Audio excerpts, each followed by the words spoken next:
Good afternoon, everyone. My name is Nancy Kemple. I'm a section chief in the new Bureau of NJPD's Stormwater Permitting and Water Quality Management, which is within the also new Division of Watershed Protection and Restoration. We've gone through a slight reorganization. I'd like to welcome you to the latest Stormwater Management Design Review training course, and each module will have a moderator, and today that will be Cheng-Yi Wu. Staff will be presenting as a 4-part course the key elements of the Stormwater Management Design Review process in order to assist you in complying with the stormwater management rules at NJAC 7:8 and as required by the Municipal Separate Storm Sewer System Permits, or MS4 permits. Given the circumstances of COVID-19, we are presenting this course online via Microsoft Teams. And although we have become a bit more experienced with Teams over the past year, please bear with us as we work through any quirks in our presentations. Before I present the course agenda, I would like to go over a few course rules. I would like to give notice that this module and the subsequent modules will be video recorded. The videos will then be posted on YouTube, and links will be included on our Stormwater Management webpage for your future reference. Links to the PowerPoint slides of each presentation were also emailed to you late last week. They're in the chat, and they will also remain available on the webpage for some time to be reviewed and/or downloaded for future reference. In order to receive full credit for the class in CEUs or PDHs, you will have to complete all 4 modules, including the quizzes. However, should something come up where you have to leave, please use the chat function for each meeting to message us before you go, so that you can get credit for the portions of the module that you did attend. Also, please note that for every 50 minutes of instruction, you will be able to get 1 PDH or 0.1 CEUs. So that will give roughly 3 PDHs or 0.3 CEUs for each module. This schedule is compressed from our previous classroom setting, so we will be moving along at a brisk pace with short 1 to 2 minute breaks between the individual presentations. Also, although we are allowing time for questions at the end of each presentation, if you could, please use the chat function as we go for each meeting to enter your questions. We will be reviewing the chat as we go along and plan to answer the more general type of questions during the presentations. However, more individualized or site-specific questions will need to be addressed offline after the class or the next day.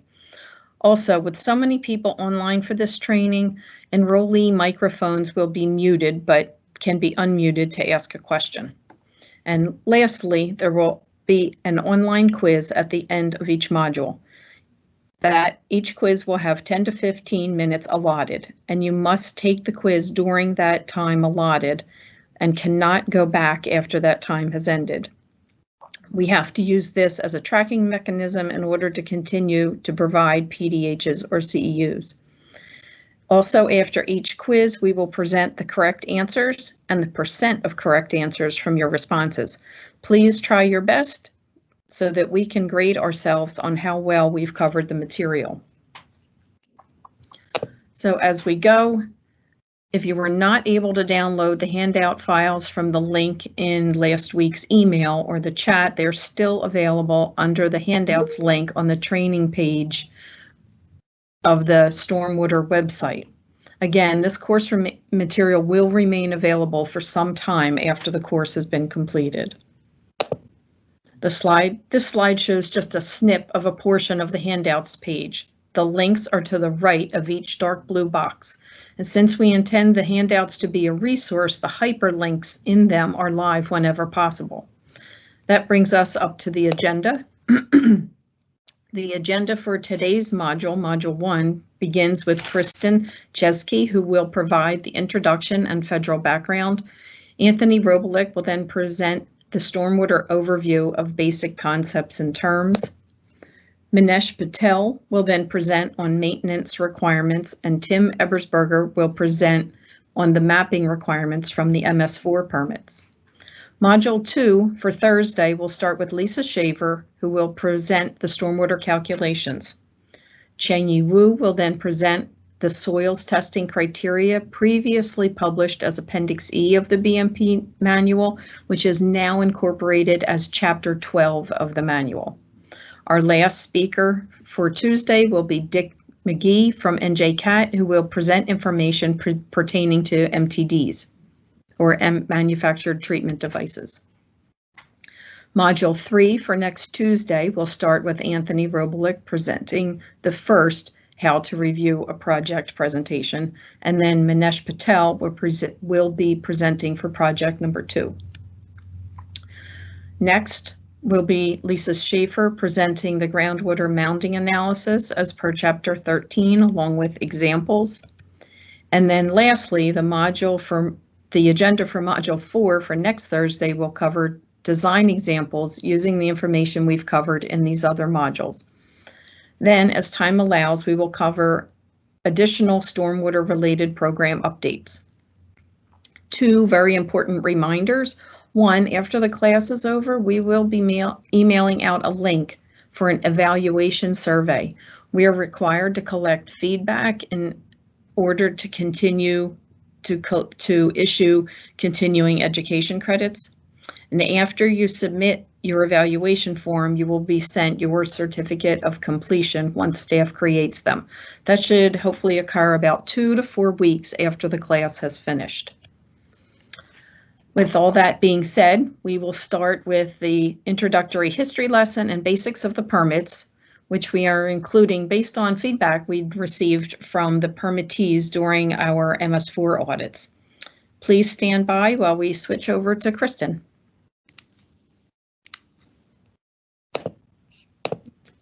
Okay, can we all see the presentation? Yep. Okay. All right, everyone. Good afternoon and welcome to the online version of your stormwater management training course. My name is Kristen Jeske, and today I'm going to be providing you a brief history of the federal basis for the Municipal Stormwater Regulation Program, as well as a brief introduction to some of the permit requirements that you're going to hear more about throughout the training. Sometimes when it rains, it pours, and that's exactly what happens at times with the amount of work that needs to be done when a storm hits. Rain can mean work for many, if not all of us. Shown here are some of the terms that we frequently use, and this presentation will provide an overview of the history behind these words and how they are part of a stormwater program, which will be discussed in more detail throughout the training. To start, let's take a look back about 70 years ago. The Federal Water Pollution Control Act of 1948 paved the way as it was the first major U.S. law to address water pollution. It authorized the Surgeon General to prepare comprehensive programs for reducing the pollution of interstate waters, and it also authorized the Federal Works Administrator to prevent discharges of inadequately treated sewage and other wastes into interstate waters and tributaries. This is because over the years, as you may expect, our rivers had become increasingly more polluted with oil, sewage, debris, and chemicals. Now let's fast forward about 20 years later to Cleveland, a major metropolitan city in Northeast Ohio. The Cuyahoga River runs north through the heart of Cleveland towards Lake Erie, and this was a historical shipping route. At the time, Cleveland was emerging as a major center for manufacturing, and because of this, the river had become heavily affected by industrial pollution to the point that it was covered in oil and debris. On June 22, 1969, sparks from a passing train were all it took to start a fire. It was reported that the flames reached up to 5 stories in height. This was not the first time it had happened, as there were more than a dozen fires over the preceding years, but this day caught the public's full attention. A few months later, the National Environmental Policy Act, or NEPA, was signed into law on January 1, 1970, creating the EPA. In 1972, sweeping amendments were made to the Federal Water Pollution Control Act of 1948, with the resulting legislation becoming known as the Clean Water Act. It's in Section 402 of this document in which the National Pollutant Discharge Elimination System Program, or NPDES, was created, which prohibits discharges of pollutants from any point source into the nation's waters, except as allowed under a NPDES permit. Because of this program, the EPA is authorized to regulate discharges into the nation's waters by setting limits on the effluent that can be introduced into a body of water from an operating and permitted facility. NPDES also established the requirements for what a state must do to obtain approval to implement and operate its own program. New Jersey received federal authorization to implement various NPDES program components in 1982, including authorizations for a state pre-treatment program to regulate federal facilities and issue general permits. This program is now known today as NJPDES. Through this framework, the New Jersey Department of Environmental Protection regulates the discharge of pollutants to the surface and groundwaters of the entire state. 1 year later, in 1983, New Jersey proposed and published a new rule establishing certain effluent limitations for discharges to surface waters of the state and for indirect discharges into domestic treatment works, including discharges resulting from different precipitation events. 4 years later, in 1987, the Water Quality Act was passed, which called for increased monitoring and assessment of water bodies to ensure that water quality standards were being achieved. In November of 1990, the EPA published initial permit application requirements for certain categories of stormwater discharges, which was called Phase 1. Nearly a decade later, Phase 2 provisions were published and directly affected stormwater management for municipalities and public complexes, which includes places such as large public colleges, prisons, hospital complexes, and military bases. Highway agencies include county, state, interstate, or federal government agencies that operate highways and other thoroughfares. If you wanted to look these up online, you would find the NPDES regulations published in Title 40 of the Code of Federal Regulations in parts 122 through 124. These provisions cover basic EPA permitting requirements and created a mandate for these entities to develop and implement a program to reduce discharges of pollutants from their respective stormwater systems. These systems are referred to as Municipal Separate Storm Sewer Systems, or MS4s for short.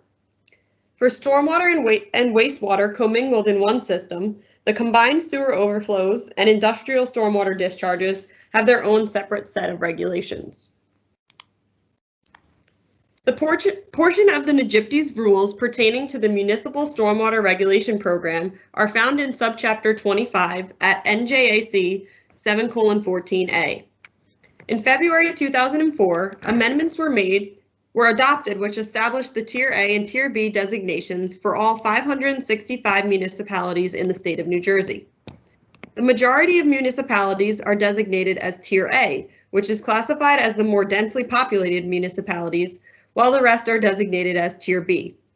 For each of these tiers, there's a general permit that's issued at 5-year intervals, and the most recent permit cycle began back on January 1st of 2018.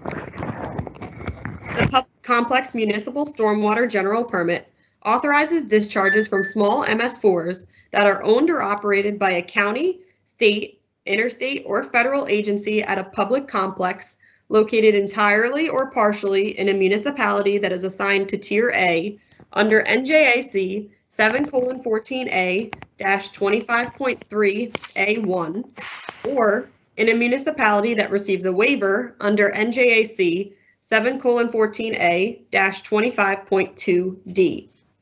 The Highway Agency Municipal Stormwater General Permit authorizes discharges from small MS4s that are owned or operated by a county, state, interstate, or federal agency at a highway or other thoroughfare, which includes maintenance or service facilities and rest areas, under NJAC 7:14A-25.2A3. The federal program requires the MS4 stormwater program include the 6 minimum control measures. The New Jersey MS4 permits require the same thing, except they are called statewide basic requirements, or SBRs for short. They're found in parts 4B of your permit. And as you'll see on the slide, here's what they cover. SBR 1 covers public participation, which includes the requirements for public notice. SBR 2 covers local public education and outreach, which includes labeling storm drains, training on building rain barrels, and other measures to increase public awareness on pollution prevention. SBR 3 includes construction activities which are covered under the Industrial 5G3 permit. Under the fourth SBR, the permittee is required to develop, update, implement, and enforce a program to address stormwater runoff, including the plans and ordinances required in keeping with the requirements of the stormwater rules. The fifth SBR includes activities at maintenance yards, leaf collection, and so forth, as well as all the necessary training requirements. And the last SBR, SBR 6, includes tracking down and eliminating illicit discharges of pollutants and outfall pipe mapping, which we're going to hear more about in the training later today. In addition to ensuring compliance with all 6 SBRs, the MS4 permit requires the permittee to adhere to the requirements for other control measures, such as the minimum standard for stormwater facilities maintenance, additional measures that are identified by the state as required of a permittee, and optional measures, which, for example, includes BMPs that extend beyond the requirements of the permit and prevent or reduce pollution to state waters. For more details on these measures, you can look in your permits in Part 4, Sections C, D, and E. Now let's take a closer look at the fourth SBR from a couple slides ago. The permittee is required to develop, update, implement, and enforce a stormwater management program. The purpose of the stormwater program is to address the negative impacts caused by development, some of which are listed here on the slide and will be covered in more detail in the next presentation.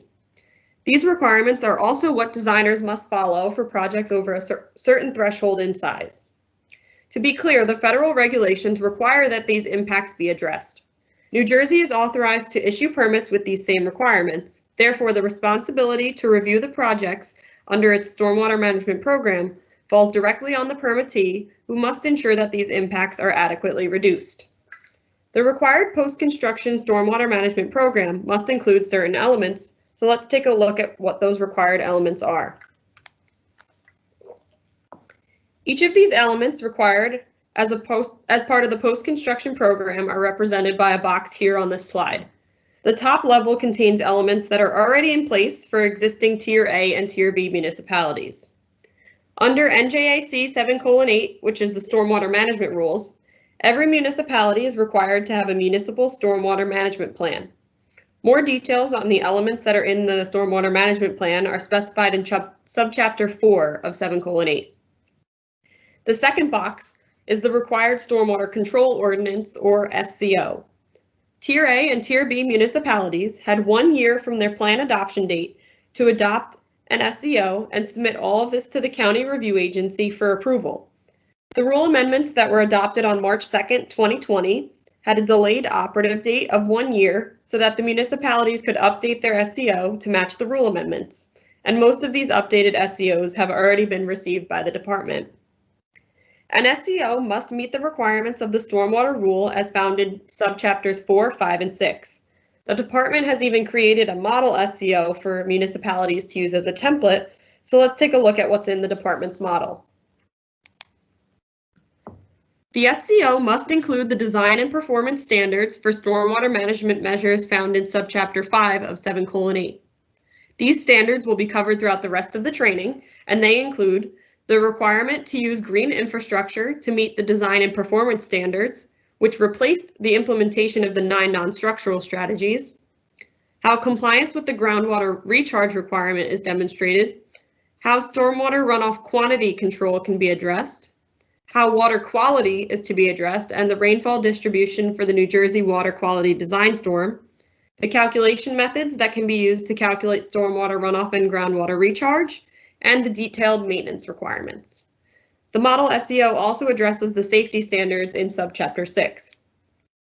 All reviewers must follow the SCO, whether the municipality chose to modify the model or create something on its own.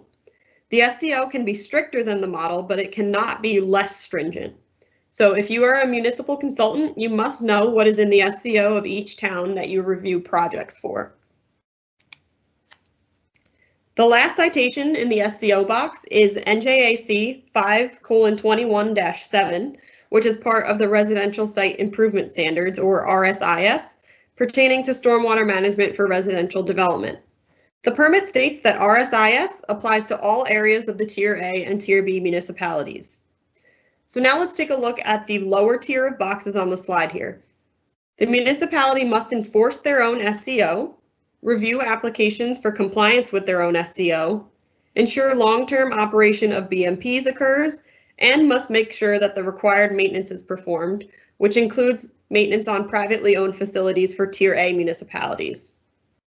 The last box also applies to public complexes and highway agencies, and the requirements in these boxes are not new as they have been previously in place. Now, creating a plan is not a one and done scenario, as the plan must be updated periodically, which will start the cycle over again. At the bottom of the slide here, you'll see that it says Audit by NJDEP. The department began auditing municipalities to determine how well they were demonstrating compliance with their permit and where they needed help, whether it was with language in the SCO, following the SCO, or any other permit requirements. And based on our findings, a lot of municipalities could benefit from this process. If you're not following or failing to comply with the permit requirements, this can lead to enforcement action by the New Jersey DEP. Even if a project has been previously constructed, it still may not fully comply with the SCO if the reviewer did not conduct a proper review and can be issued a penalty with an NOV for failure to comply with the post-construction program. An example of a far more serious occurrence is an audit by the EPA. These have historically been a much more in-depth and lengthier process and can result in sizable fines and penalties levied against a permittee in accordance with the Clean Water Act. As you can see on the slide, these are just some examples of penalties that have been given out for MS4 violations, ranging from 4 figures to the millions, depending on the type of violation. The department would like to prevent this from happening, so this training is designed to show reviewers how to review a project so that the permittee stays in compliance with their permit. This means that the permittee has the authority to ask for revisions in order to enforce and follow its program, as well as the permit and the rules. So to summarize, we are here for reasons dating back to the Clean Water Act. The NIPDES program authorized New Jersey to implement a stormwater permitting program for its municipalities and public complexes.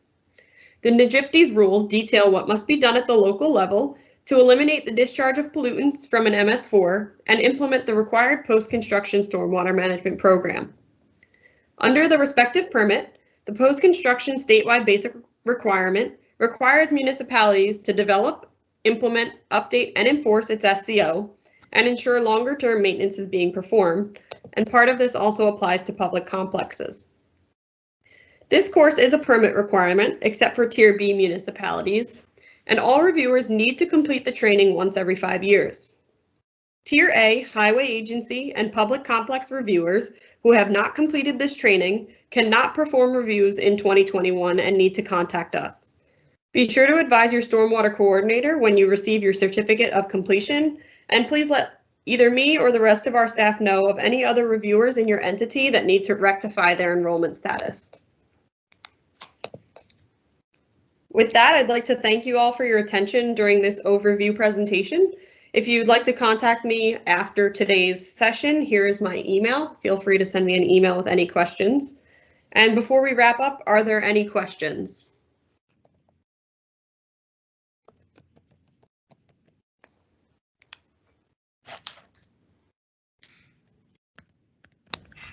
We don't see any question posted on the chat. Okay, well, if there's no questions, again, feel free to email me if you think of anything after the presentation. My email address is here on the slide. So up next is going to be Anthony Roblick, and he's going to discuss the basics of stormwater runoff, the impacts of development, and the rule requirements to mitigate these impacts. So please stand by while I hand control over to Anthony.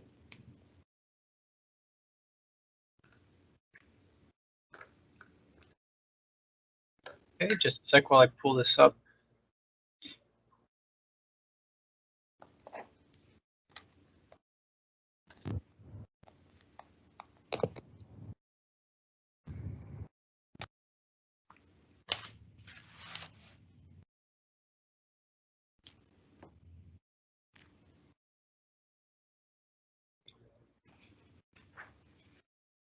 Okay, thank you, Kristen. So good morning. My name is Anthony Roblick, and in this presentation, I'll be providing you with a basic understanding of what stormwater is, its interactions with terrain, and a brief look at the stormwater control measures in place through the stormwater management rule. So this presentation is organized into three parts. The first part discusses the hydrologic cycle and what impacts land development has on it. Second, we'll introduce some terms relevant to managing stormwater runoff.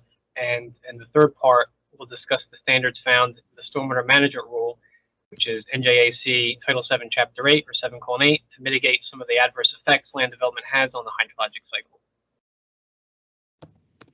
And we'll begin with land development's impacts on the hydrologic cycle. So since stormwater is the focus of this presentation, let's define it up front.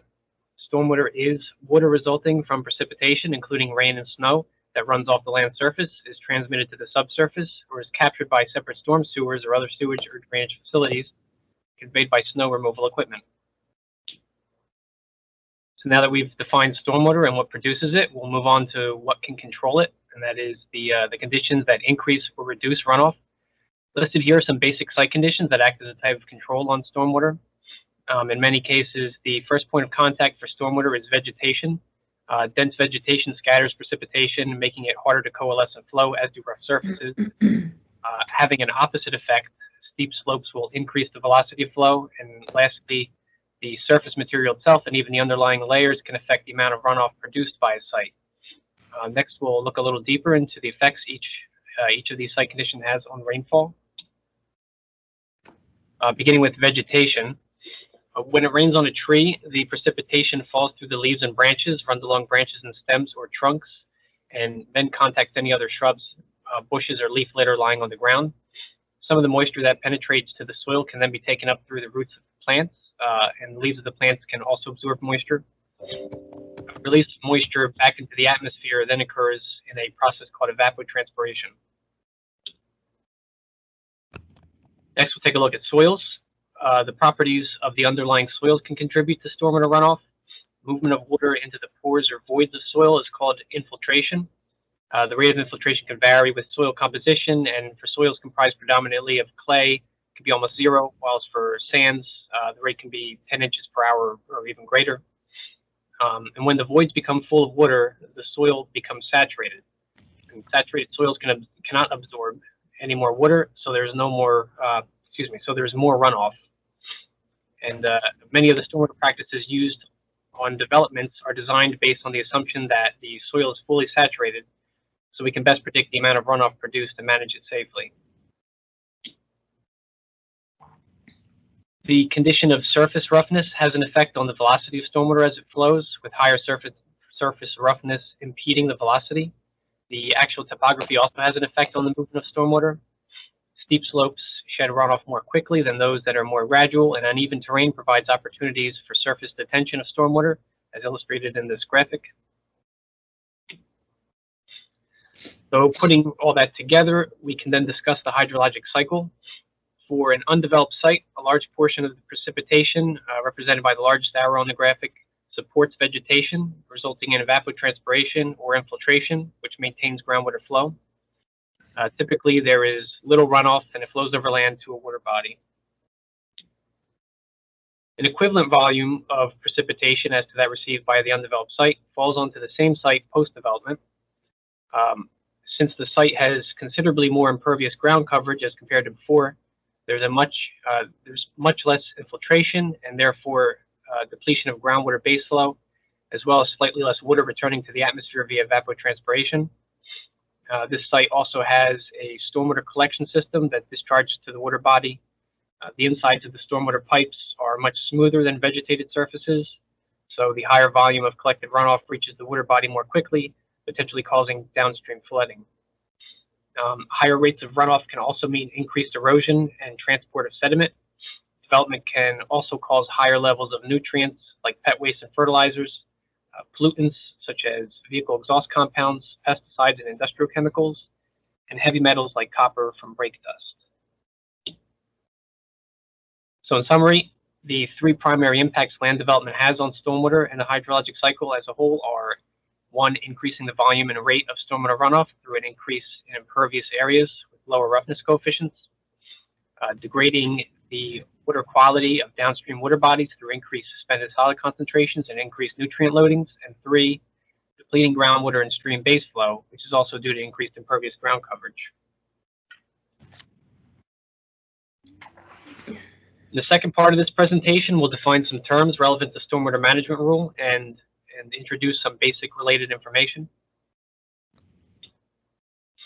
We'll begin with defining each of these terms on this slide. So this is the definition of green infrastructure as noted under section 1.2 of the stormwater management rules. Part of this definition specifies that green infrastructure manages stormwater close to its source. So don't overlook that phrase as it plays an important part in the stormwater management rule. Along with the stormwater management measure being located close to its source, close to the source of runoff rather, it's designed to receive. Green infrastructure must treat the stormwater runoff or store it for reuse. The rules now define motor vehicles and surfaces on which they are operated as they contribute to pollutants in stormwater runoff.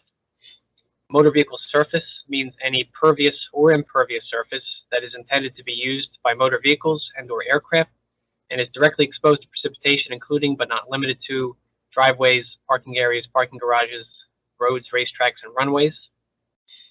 And then the next slide will define just exactly what is considered a motor vehicle. So motor vehicle means land vehicles propelled other than by muscular power, such as automobiles, motorcycles, autocycles, and low-speed vehicles. And for the purposes of this definition, motor vehicle does not include farm equipment, snowmobiles, all-terrain vehicles, motorized wheelchairs, go-karts, gas buggies, golf carts, ski slope grooming machines, or vehicles that run only on rails or tracks.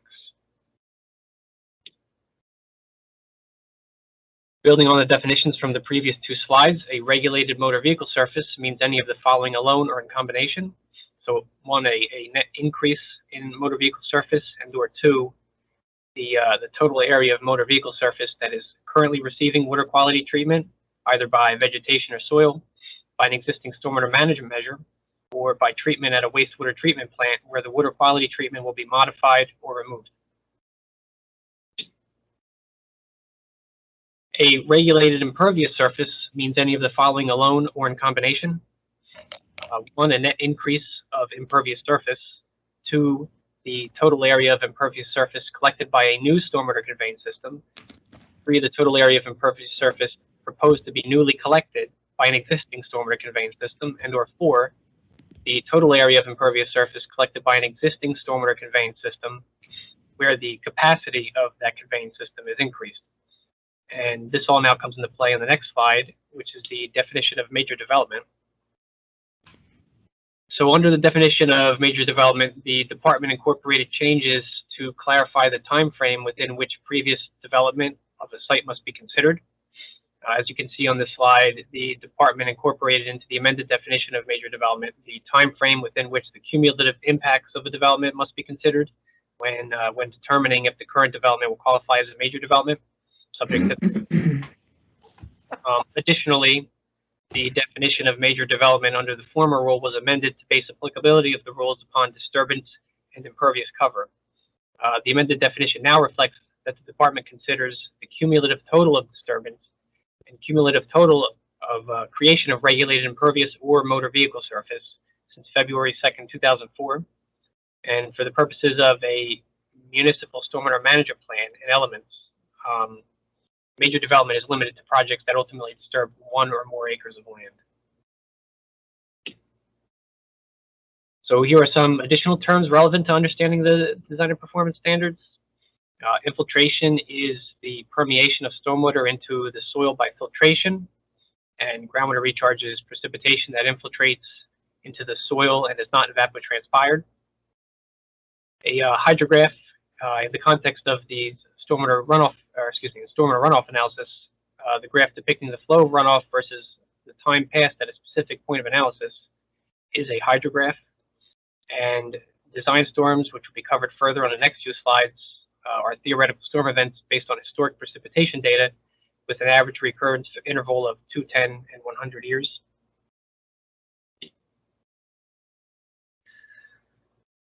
So what do we know about predicting various large storms? Through a frequency analysis of rainfall depths and intensities from past precipitation events, the likelihood of a storm occurrence can be determined using probability analysis. However, a precipitation event being referred to as the X-year storm does not mean that that storm can only happen once every X number of years, nor does it preclude a larger storm event from also occurring that same year.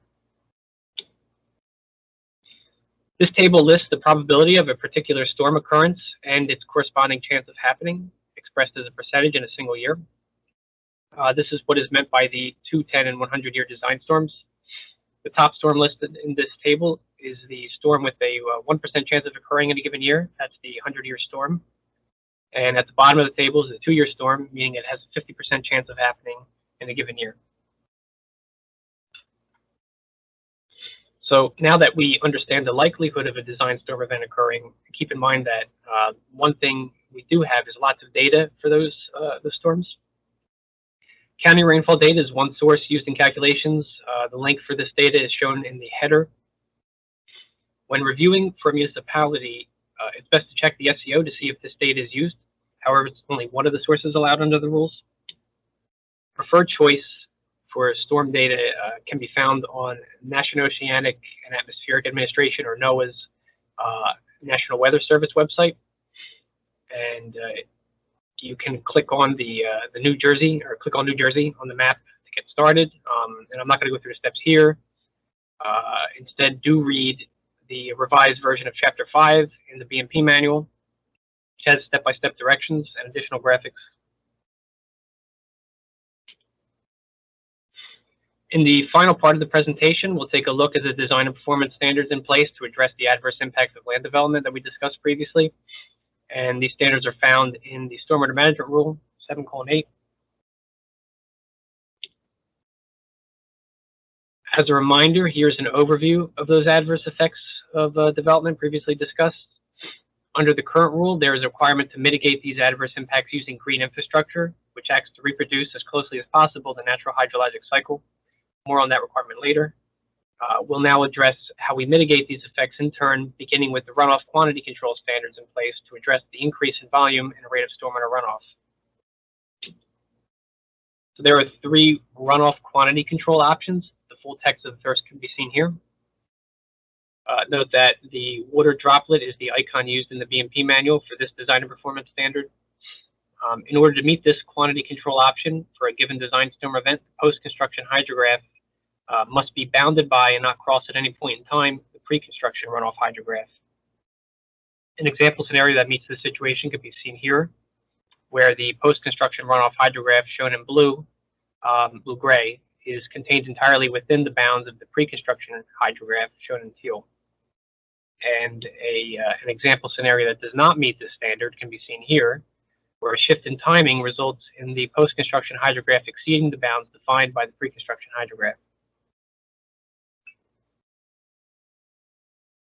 The second runoff quantity control option seen here is unlike the last one in that this option is a comparison of the peak flow rates, the pre- and post-construction hydrographs, not a comparison over the entire hydrograph duration. However, the analysis required to meet this option is much broader in scope and more detailed than the analysis required to meet the previous option, or the next option, as we'll see shortly. And the analysis needed here must demonstrate that no flooding will occur at or downstream of the site. The downstream part is critical.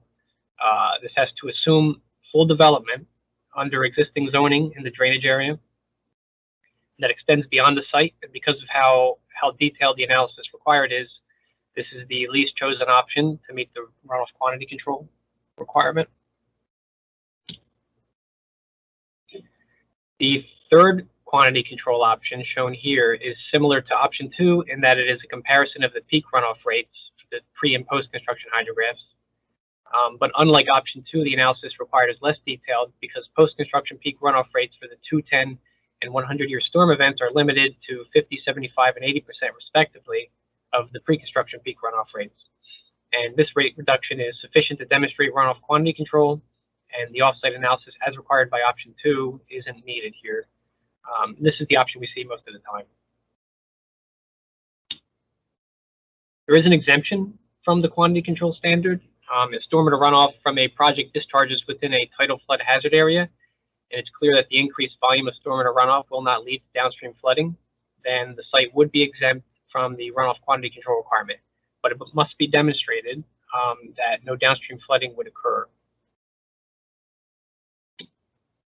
Now I'll move on to water quality standards.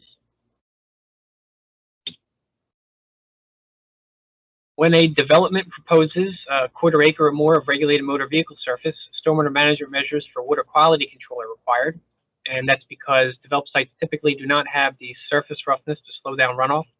That means there generally is not enough time for any pollutants to settle out, resulting in direct discharge to water bodies.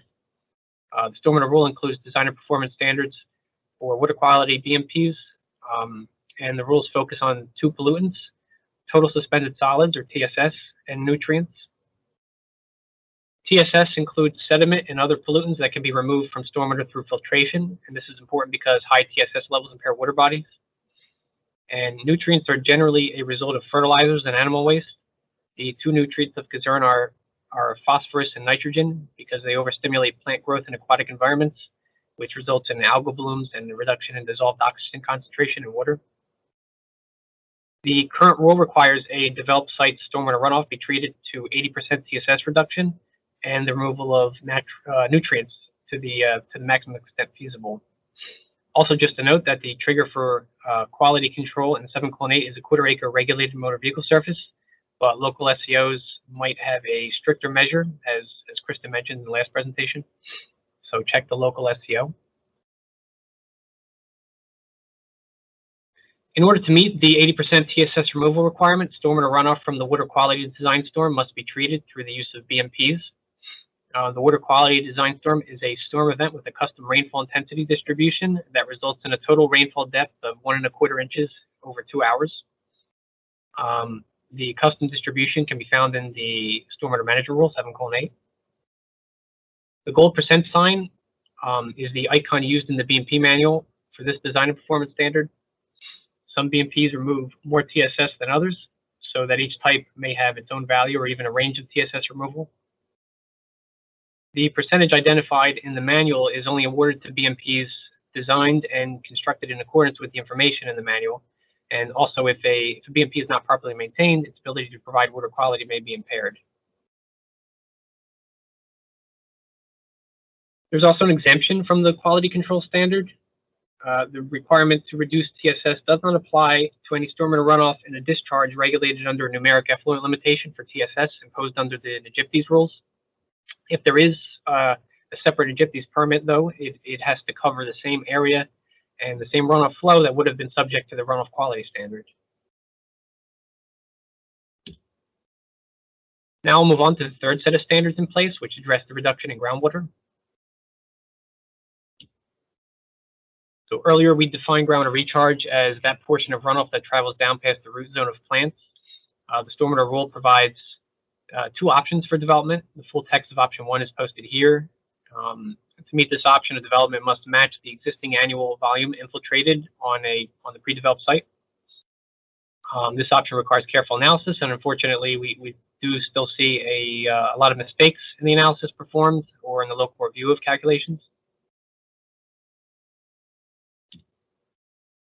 The second option requires a designer to calculate the increased runoff volume that will be produced by the development from the 2-year storm and infiltrate that amount. So this generally requires a lot of stormwater to be infiltrated, and this may not be easy to do if a project is going from a lot of vegetation to a lot of impervious cover, particularly if soil was very well drained to begin with. Also, additionally, the brown shield is the icon used in the BMP manual for this design and performance standard. There is an exemption from the groundwater recharge requirement only on previously developed portions within an urban redevelopment area. And previously developed is defined as areas devoid of woody vegetation. So once woody vegetation takes root, the area is no longer considered developed. Just to note, we see a lot of compliance issues regarding the groundwater recharge standards, mainly due to improper soil testing, but that will be elaborated upon in a later presentation.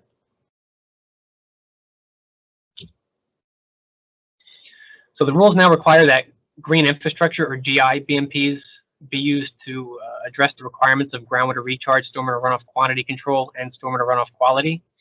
Subsection 5.3 of the rules includes 3 tables listing BMPs and how they may be used to meet the design and performance standards. Since GI must be located close to the source of runoff, small-scale GI BMPs require limitations on the contributory drainage area. As noted in the last bullet on this slide, municipalities may approve alternative designs, but they must match the GI definition and follow other applicable limitations.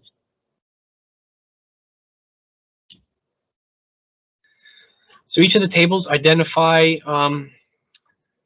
columns indicating whether a BMP may be used to address stormwater runoff quality, quantity control, or groundwater recharge. The last column is the separation required from the seasonal high water table, assuming the soil testing procedures in Chapter 12 of the BMP manual have been followed correctly. And note that Chapter 12 was formerly Appendix E in the BMP manual. Table 5.1 here lists small-scale GI BMPs. Some of the BMPs cannot receive runoff from motor vehicle surfaces and therefore do not address water quality, like cisterns and green roofs. Others do not attenuate the discharge of stormwater runoff from the 210 100-year design storms, so they cannot meet the quantity control requirement, like dry wells. There are certain MTDs with a vegetative or soil component that meet the GI definition, but not all MTDs are GI. And lastly, these small-scale systems listed here have a limited contributory drainage area that they can treat. BMPs in Table 5.2 can be used to address stormwater runoff quantity control. These can have drainage areas that are larger than the drainage areas of BMPs listed in Table 5.1. These BMPs also may be used to meet water quality and recharge, but only if a waiver of variance is granted from NJIC 7:8-5.3, which are the GI standards. BMPs in Table 5.3 always require a waiver or variance before they can be used, and it's not anticipated that these BMPs will be used much in the future because of what is required in order to grant a waiver or approve a variance. As for some of the BMPs noted on this table, blue roofs don't have a reuse component, and extended detention basins are typically large and require additional treatment to meet the water quality standards. The majority of manufactured treatment devices currently do not have a soil or vegetative component, so they fall into this table. And subsurface gravel wetlands and wet ponds not designed with beneficial reuse are listed on this table. Regulations under subsection 5.2F specify that BMPs designed in accordance with the BMP manual are presumed capable of providing treatment necessary to meet the design and performance standards under the rules. However, that is not anything that is not designed in accordance with the BMP manual is considered an alternative design. And as with all major development projects, these alternative designs must be reviewed by the review agency. And in these cases, the DEP must be notified also of the review agency's approval of the alternative design. So the BMP manual was recently updated to align with the current rule. Shown here are some snips from our BMP manual webpage listing out the specific BMP chapters. The BMPs listed under these chapters correspond to the BMPs listed in the tables under subsection 5.3 of the rule, with BMPs from Chapter 9, 10, and 11 corresponding with the BMPs from Tables 5-1, 5-2, and 5-3, respectively. And next, we'll take a look at an example cover page from a BMP chapter. So here's a snip from our recently updated BMP manual. This is from the cover page of one of the Chapter 9 GI BMPs. This one happens to be from the chapter on small-scale infiltration basins, but all BMPs in our BMP manual will have a similar cover page and corresponding chapter. The cover page serves as a quick reference for how a particular BMP meets the design and performance standards in the rule. So in the table are the icons that were presented in the preceding slides, which represent GI eligibility, stormwater runoff quantity, groundwater recharge, and stormwater runoff quality, and how a correctly designed small-scale infiltration basin would meet those standards. So small-scale infiltration basins meet the definition of GI, and they would be able to meet the water quantity standard when designed as an online system. They are able to recharge groundwater and would meet the water quality standard by removing 80% TSS. To reiterate what was said in a previous slide, BMPs are only awarded the TSS removal stated in the BMP manual if they are designed in accordance with the BMP manual. That includes meeting the requirements for pre and post-construction soil testing. There's a later presentation in Module 3 titled How to Review a Project that will elaborate on how to determine if a BMP meets the design and performance standards. So in summary, the first part of the presentation, we covered some of the adverse effects land development has on the hydrologic cycle, including the increased rate and volume of stormwater runoff, degrading the water quality of downstream water bodies, and depleting groundwater. And in the final part of the presentation, we briefly covered the design and performance standards in place to mitigate some of land development's adverse effects. And those are standards such as the 3 water quantity control options, the water quality requirement to remove 80% TSS and nutrients to the maximum extent feasible, the 2 groundwater recharge options, and the requirement to meet those 3 standards used in GI. Okay, so thank you for your attention. Should you wish to contact me, here's my info. Are there any questions?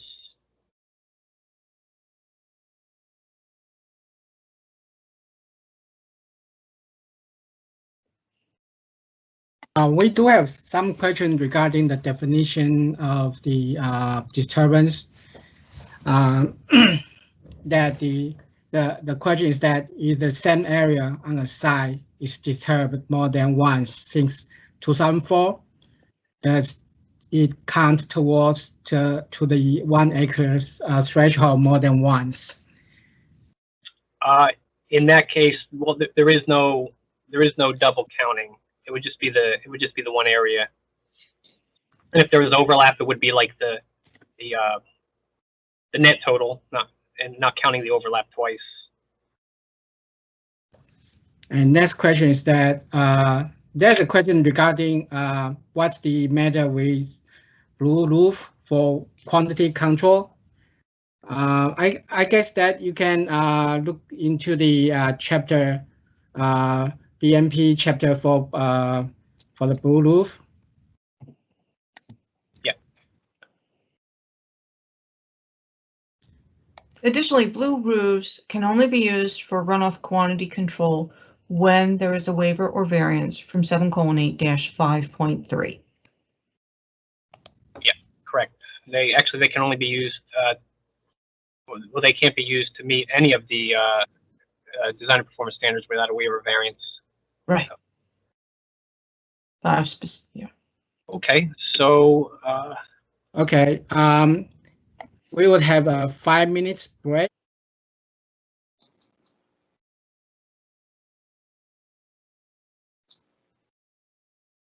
Up next is Manish Patel. He'll be going over the maintenance of stormwater management measures.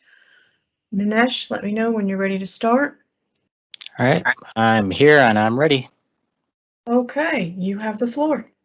All right, hello everyone. Welcome back from your break. My name is Manish Patel. So far we have covered the history of stormwater regulations and the basics of the MS4 permit and stormwater management rules. You may recall from earlier the slide with the 5 post-construction stormwater management program requirements that Kristen was talking about. One of these is to ensure the long-term operation and maintenance of BMPs. So let's get into that a little bit more. First, we'll look at why maintenance is so important. Then we'll get into the responsibilities of the Tier A municipality, public complex, or highway agency. And then finally, we'll go over what should be in the maintenance plan and how it should be reviewed. BMPs are pollutant removal mechanisms. If they stop working according to design, or even if they fail, there can be serious consequences impacting the environment. Since BMPs are designed to remove trash, debris, and sediment, they can get clogged if maintenance isn't even performed. That means the drain time of the parking lot or whatever else is upstream may be even longer, which can cause flooding. It can also mean a basin takes longer to drain, leading to the possible creation of a mosquito breeding ground. Plus, they can attract unwanted wildlife or even lead to complaints from the public. Here are examples of poorly maintained BMPs. The top image here has trash and vegetation collecting. When another storm occurs, particulates will be transported downstream here. If you take a look at the bottom picture, the lawn depression is not draining properly. This inundation could result in bare soil areas and wind erosion when it dries. If it does not drain, then algae could even be established, and this could prevent, say, an infiltration basin from even draining. Here are a couple examples of properly maintained BMPs. The pictured rain garden and green roof here are well maintained and clear of any debris and trash. There are no visible signs of improper drainage that could compromise the BMP's functionality. So here's a question for you. Based on what you see here alone from the same site, is this a ponded infiltration basin or a constructed wetland? If you were to visit this site without even knowing what was designed, you might think everything's okay. However, we have seen the plans and it was approved as an infiltration basin. Now, based on the presence of the wetland vegetation and the standing water, the right type of maintenance was obviously not even performed, and it became what you see now. At this point, the basin needs repair or even retrofitting. As I said earlier, the standing water creates a mosquito breeding ground, which can possibly create health issues. The site was in a commercial complex, meaning lots of people are coming in and out, and they're in close proximity to the basin, and they could be exposed to the mosquito-borne diseases. When BPs are improperly maintained or neglected, the consequences include water quality impairment, potential flooding issues, failing embankments or the potential for safety concerns, erosion, health issues that could occur from, like I said earlier, mosquitoes, or even financial impacts. They can become a headache for a permittee, which is why proper maintenance needs to be performed. Well, then what are the permit requirements regarding maintenance of stormwater BMPs? As we previously mentioned, the Tier A Public Complex and Highway Agency permits requires the permittee ensure that adequate cleaning, long-term operation, and maintenance in BMPs take place. Under the Municipal Post-Construction Stormwater Management Program, you can start with an inspection program that includes notification of the responsible parties.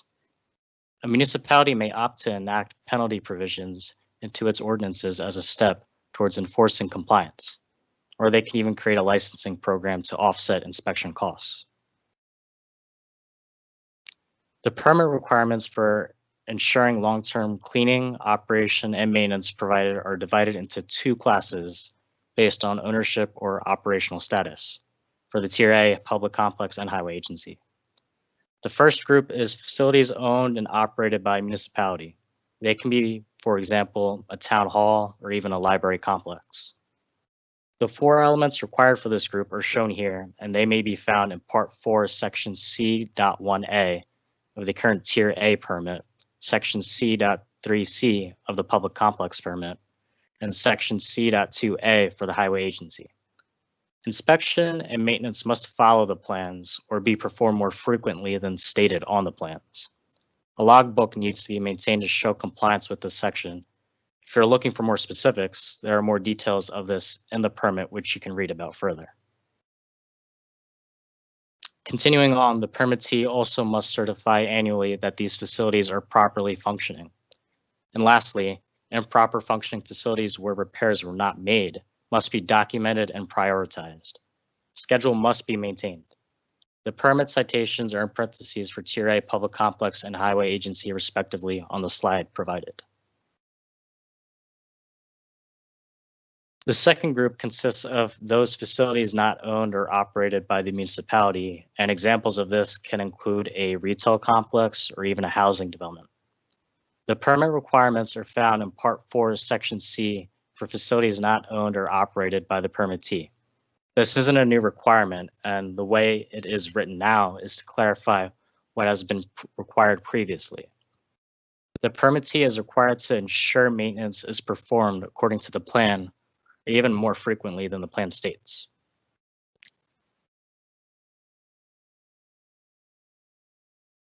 Compliance with the permit requirement to ensure long-term cleaning, operation, and maintenance starts with the reviewer assessing the plans. Otherwise, the BMP may not even function as intended, or its performance may decline. Approving a weak maintenance plan creates potential problems for the permittee to enforce the performance of maintenance and may lead to the possibility of a permit violation. The review is a key element to ensuring long-term operation and maintenance. For reference, the SCO includes the detailed requirements for a maintenance plan. These are also found in Stormwater Management Rules 7:8. The NJDEP BMP manual includes further details if you want further reference. If you're using the review checklist from the Tier A guidance document, the maintenance portion starts at the bottom of page 17. As you see here, these are cropped snapshots from the 2 pages to get the info on just a single page table right here. Section C here applies to Tier A public and highway permits.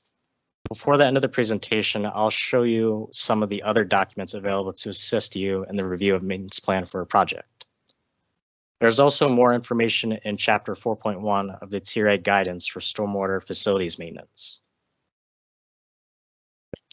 This is part of the table from that chapter that lists the implementation schedule for these minimum standards for a Tier A MS4. Another part listing more of the minimum standards. I'm not going to read these to you, but they're certainly there to assist reviewers.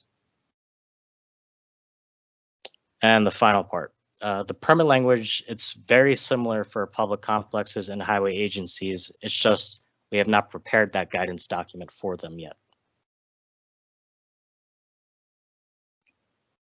If you want to put things in perspective, an inadequate review can really wreck things here. The duties of these 3 parties that you see here on the slide, they have to mesh together. Not requiring the details of the maintenance plan can push the burden onto the stormwater coordinator or even the DPW facilities maintenance office, or it can even create an issue for the DMP enforcement. Here's an example of a judgment issued against a municipality and the responsible party for not enforcing the stormwater management plan approved by the municipality. A lot of complaints were made because maintenance on an infiltration basin was not being properly performed, and this led to basin clogging, odors, and flooding of a neighbor, which is something we all want to avoid happening. Since we would like to avoid such legal issues, let's talk about what should be in a maintenance plan so that we know what to look for when reviewing a maintenance plan. I'm going to start with general information, show some examples of what a maintenance plan should not look like, and then get into more specifics. So the rules specify the maintenance plan must include details for the design shown on the construction plans. There should be a list of tasks and the schedule for performing them, plus any cost estimates. The name and contact information for the responsible party must be clearly shown. This person or party must perform both types of maintenance. So let's review what falls under corrective versus preventative maintenance. First type is preventative, which is the regular tasks that keep a BMP functioning as it was intended. So this can include quarterly inspections, grass cutting wherever it's appropriate, trash clearing, replacing vegetation that fails to thrive, and even snow removal. Corrective actions are those that may be needed should failures start to occur, such as periodic replacement of the sand bed in a sand filter, or in response to a major event such as excessive rain, a drought, a car accident, a high wind event, just to name a few. The plan must require that a logbook of all maintenance activities be kept so that the inspection can confirm this is being done. The inspection records must be reviewed annually. They might give clues that something is starting to fail or not even work properly. The reviewer should confirm that an annual evaluation of the plan is specified, and then during the inspection, the permittee should confirm this is taking place. Chapter 8 of the BMP manual focuses on maintenance, in particular page 2.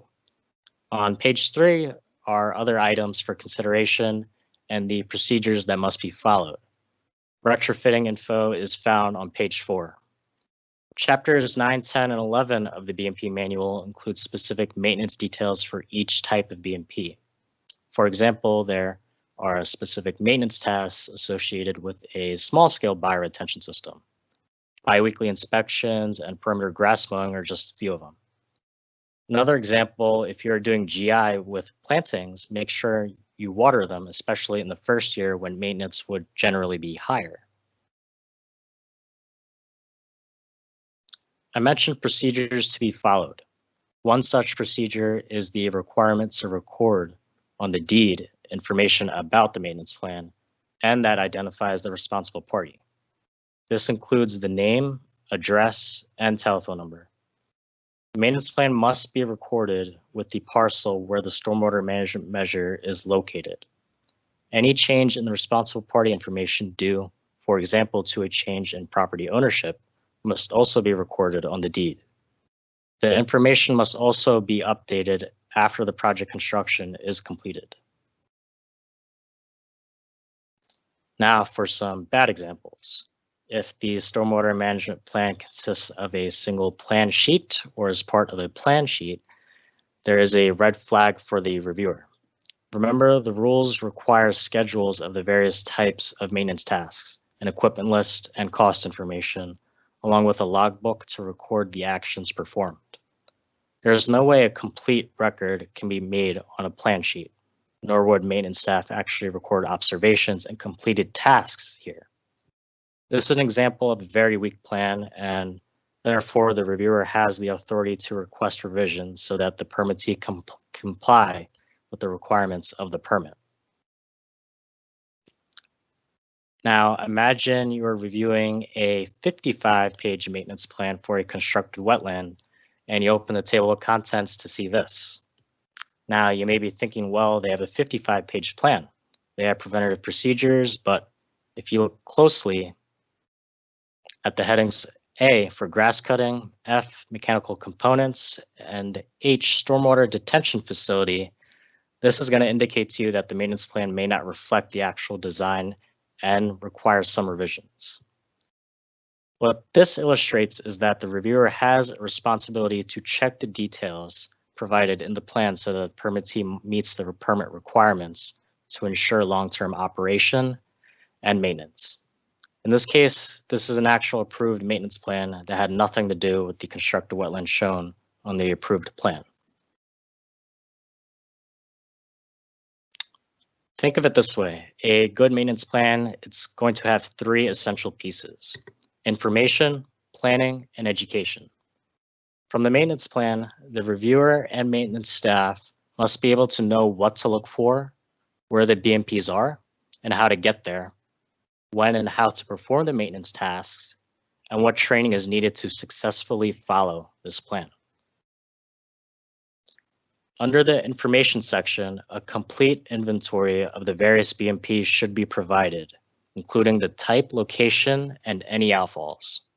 It should be easy to find the water surface elevation for normal conditions, as well as the design storms in relation to visible elements in BMP, if it stores or attenuates the discharge of stormwater.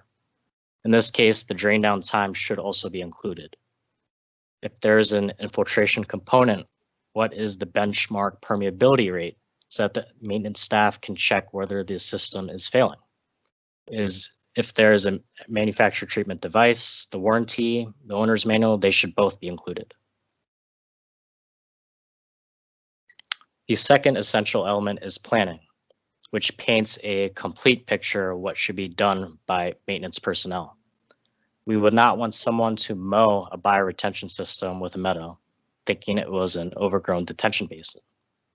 Planning includes the schedule of tasks, the tools needed for each task, access information, where sediment or trash is to be taken, and if it requires dewatering, where that is going to occur.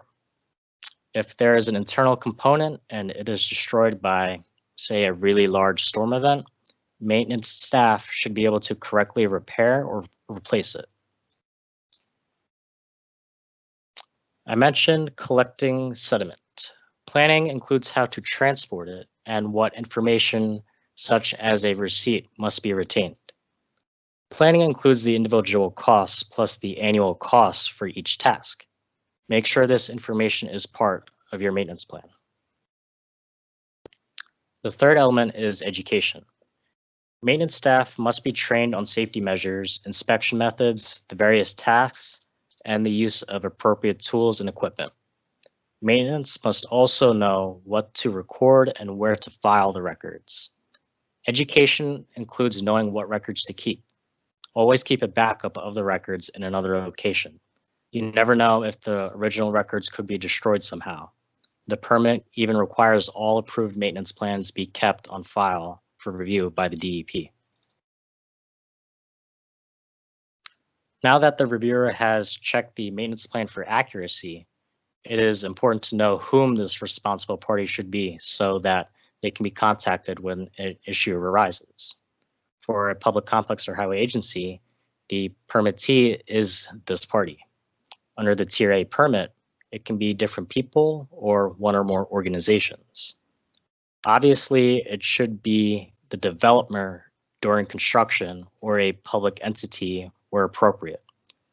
Transfer of responsibility can be to an HOA in a residential development, an owner or a tenant in a non-residential development, another public agency, and only to a single homeowner or tenant in the event the individual is the sole owner of the entire residential development.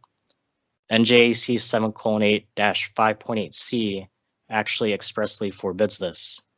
No homeowner can be held responsible for maintaining a basin in a residential development unless he or she owns the entire development. Speaking of which, let's talk about this last point a little bit more.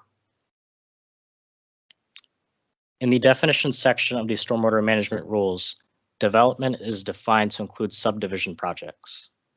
We were getting calls from the public because a developer created parcels under 1 acre on paper, then sold the lots off individually, and the homeowner is then required to maintain a BMP or even construct it along with the home. The plans may loosely define what is to be built, but usually the plans do not demonstrate compliance with the design and performance standards in 7:8. Typically, there is no maintenance plan, no schedule or cost info, and no deed recordation requirement. Sometimes stormwater is waived altogether because of the lot size. The stormwater management rules, they weren't written with a loophole, however. All major development must comply with 7:8 and therefore with the municipal SCO. Staff recently went to a meeting at a municipality to meet with the enforcement representative and engineer. The new homeowner asked how she was to build the underground basin required in the approval. It said on the plans that she would be responsible for the maintenance as well. Her lot was roughly 2/3 of an acre in size. The neighbor built his, and there is no access port nor anything to tell someone it's connected to the standpipes next to the house. There was no post-construction testing, no groundwater mounting analysis either. If it fails, the houses to the rear will be affected as well as the basements near the system. An NOV was issued and the engineer stated he will no longer accept conceptual designs without full 7:8 and SCO compliance. As we have learned earlier, a good maintenance plan is going to include a lot of info. For this reason, my colleague created various templates for use by a designer. These templates can be customized, however. They're also created in such a way that they can be used as a teaching tool for reviewers and maintenance inspectors alike. Here is a representative sample of the various templates that can be used in a project. Anyone can just go to the department's website or just type njstormwater.org into any browser to be directed to the main page. There you will click on maintenance guidance. At the top of the page, there's a brief introductory video followed by a template of a maintenance plan. And below that is the field manual section. Here's the example of a field manual for a surface infiltration basin. Each BMP should have its own field manual because each of them has different functions and components to be inspected and maintained.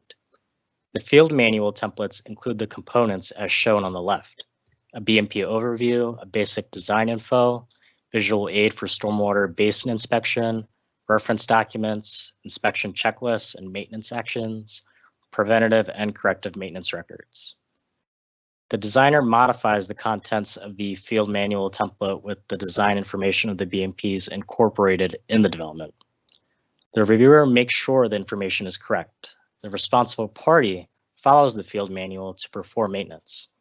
The municipality, depending on the ownership status, then follows the permit requirements to ensure maintenance is performed. The reviewer should also make sure the inspection checklist has been customized to match design features on the construction plan and in the stormwater report.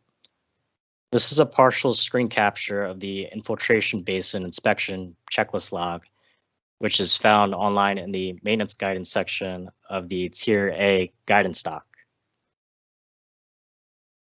Another partial screen capture, and this is of the infiltration basin preventative maintenance.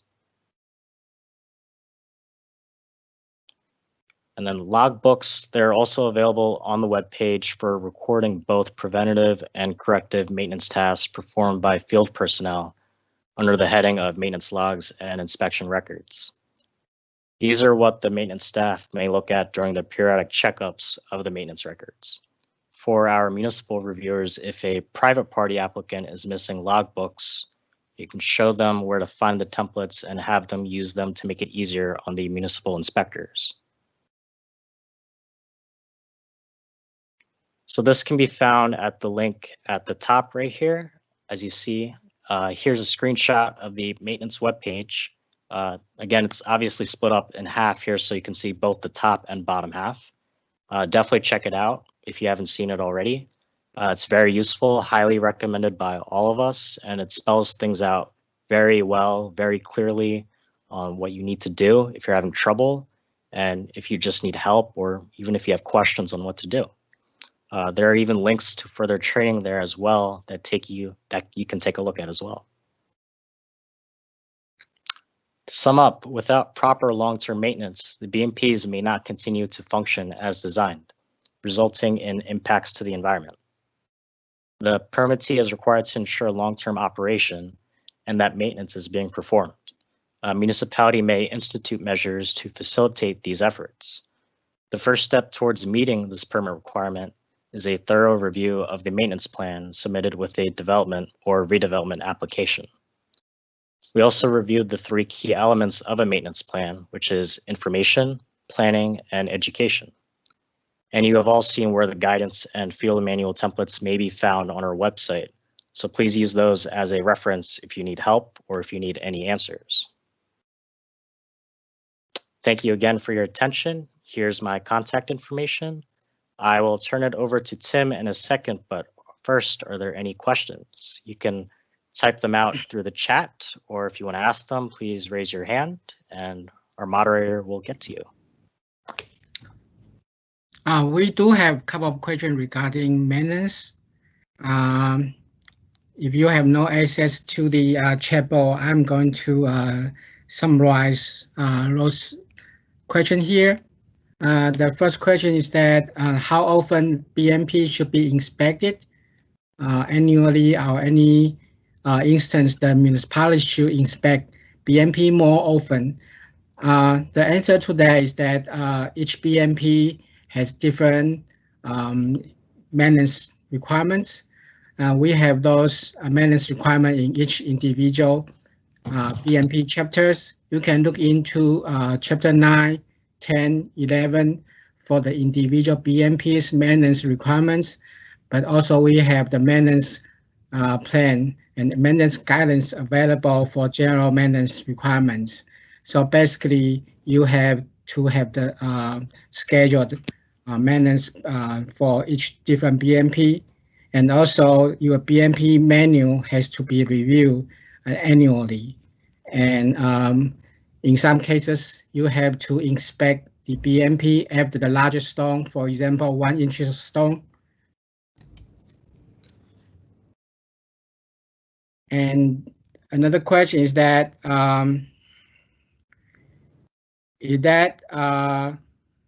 for the D recording, is this adequate to indicate a maintenance plan's title and next revision date, or does the entire plan need to be recorded on the deed? The answer to that question is, if you have the full maintenance plan that's being kept by the responsible party and available to the maintenance crews, you can just record the cover page of the maintenance plan, which has the next revision date, the information of the responsible parties, and also the title of the development. Then that you can just record the cover page of the maintenance plan. Another question is that, what if a stormwater system is constructed on an individual residential lot that serves to mitigate the storm on that lot only? Can the individual lot owner be deemed the responsible person for the maintenance of the maintenance? The answer is no. Individual owner cannot be the responsible party for the maintenance of the stormwater BMP, because the stormwater BMP is even the stormwater BMP is being designed for mitigation purpose, but the mitigation is meant for the entire development. So you cannot have the individual owner to be the responsible party for the BMP.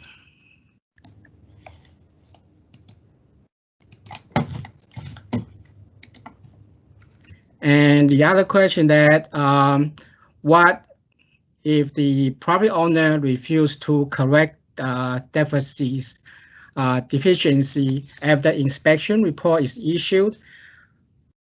I think that would be the township that they can issue notice of violation in accordance to their stormwater control ordinance or the general ordinance for violation of the municipal ordinance of code.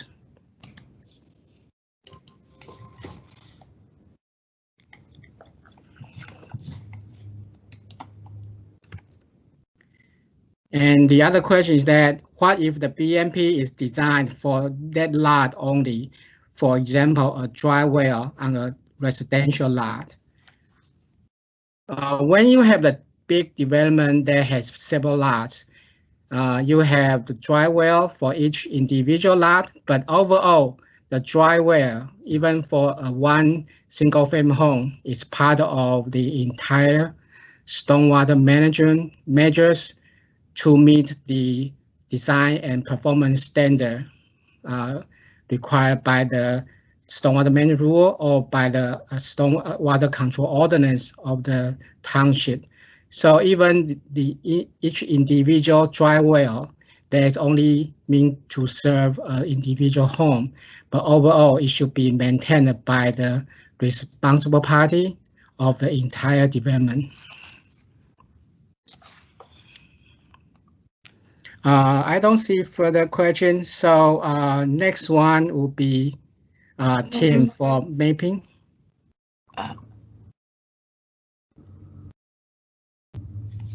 Okay, so 237.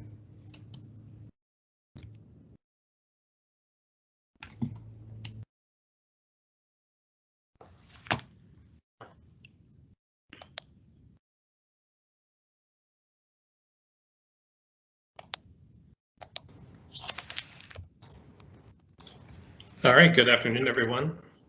My name is Tim Ebersberger, and I will be speaking about stormwater infrastructure mapping requirements and what kind of tools we have created at the department to help our permittees meet those requirements. Following my presentation, we'll have the quiz and the quiz review, so make sure you stick around for that. As you've heard before, the Division of Water Quality issues 4 separate stormwater general permits to the public entities across the state. Those permits are the Tier A, Tier B, public complex, and highway agency permits. The Tier A municipal stormwater permit has the most permittees and covers all of the larger, more populated towns in the state. So that permit requires municipalities to develop and maintain an outfall pipe map. Outfall pipe maps were initially due to the department on January 1st of 2019 in any format.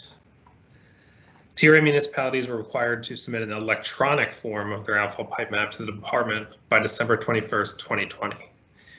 The acceptable electronic formats include submitting an Esri geodatabase, an Esri shapefile, AutoCAD file, DEP created Excel template, or using the DEP ArcGIS online mapping tool. If you have any questions about those electronic formats, please reach out to us. We'd be happy to answer any questions. I know we've gotten a lot along the way. As of last check, we have roughly 50 to 60% of maps submitted and are working with municipalities to get the rest in. So please, if you know your municipality has not submitted those maps, please work with them to get them in. The deadline is quite a ways past now, and we want to get those in before the next permit cycle. Additionally, Tier A municipalities must maintain an inventory of all stormwater facilities that they own or operate. The inventory must include location information as well as information about the facility. While this is not required to be submitted to the department, it will be reviewed during audits and routine compliance inspections by our enforcement group. Tier B municipalities are generally smaller, more rural municipalities, and are not yet required to maintain an outfall pipe map or any sort of stormwater facility map or inventory, but they are encouraged to do so to assist in maintaining their stormwater facilities.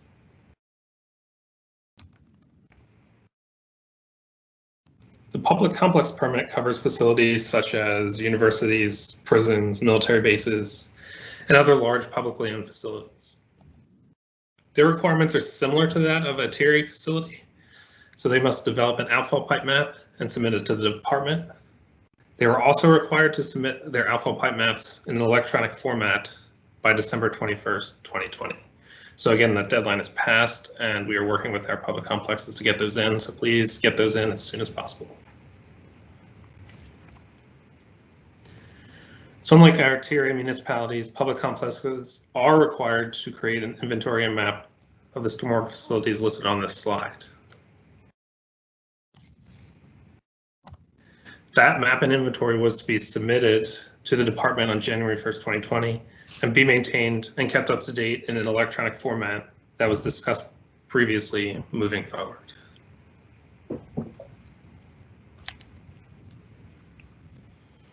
The highway agency permit was the most recent to be renewed by the department. The permit covers the highway and bridge commissions across the state. Similar to the Tier A and public complex permit, highway agencies must submit an outfall pipe map to the department in electronic format by December 21st of 2020. Highway agencies also have the same stormwater facility map and inventory requirements as public complexes. They must map and inventory the listed stormwater facilities. The difference here is that highway agencies have until January 1st of 2023 to submit their stormwater facility inventory and map to the department in electronic format. To this point, we've had a decent submission rate and continue to work with our permittees to help them get their outfall pipe maps and stormwater facility inventory submitted.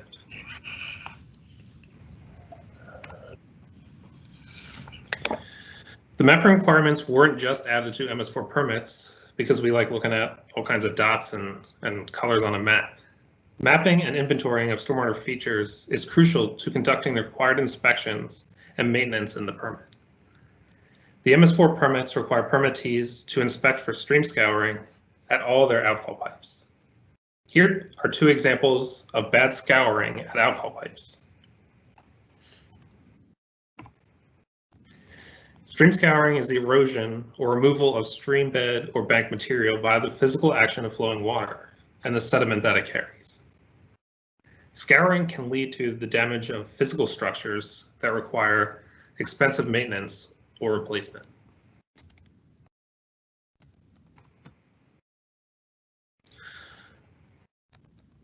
Here are the stream scouring MS4 requirements.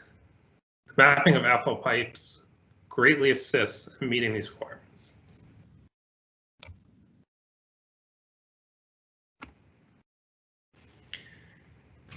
Illicit discharge inspections are also greatly assisted by mapping and inventorying stormwater features.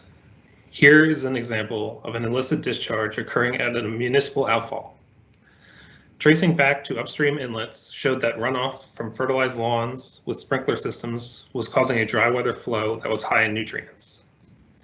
This issue could be resolved easily due to the availability of outlet and inlet locations. Illicit discharges are basically any non-stormwater discharge through a stormwater outfall. The easiest way to find an illicit discharge is to inspect an outfall 3 days after the last rain event and look for a flow. While this flow could be groundwater infiltration into the system, in many cases it is evidence of an illicit discharge and is most likely contaminating the waterway that the outfall discharges to.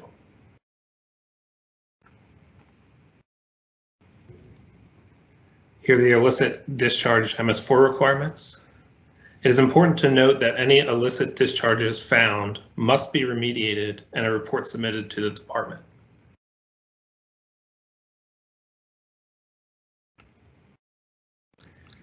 Stormwater facilities maintenance is probably the most important reason to inventory and map your stormwater features. Most of the issues we receive calls about are related to failing stormwater facilities. Ponding water, odor, mosquitoes, flooding, all get called in on a regular basis.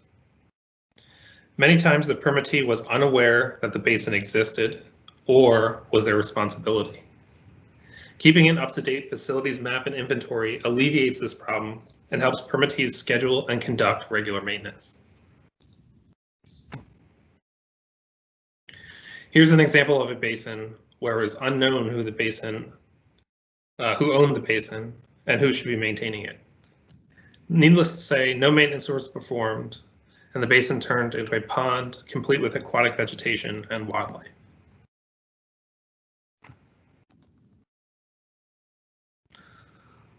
So just to go over the stormwater facilities maintenance requirements and the MS4 permits, all MS4 permittees are required to develop, update, and implement a program to ensure the adequate long-term cleaning, operation, and maintenance of all permittee-owned or operated stormwater facilities. And also, municipalities are required to ensure the adequate long-term cleaning, operation, and maintenance of all stormwater facilities that are not owned or operated by the municipality, but located within its borders.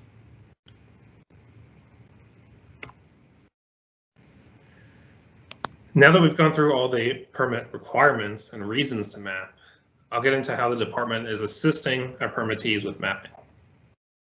The department created a geodatabase template and associated data dictionary for 7 stormwater features.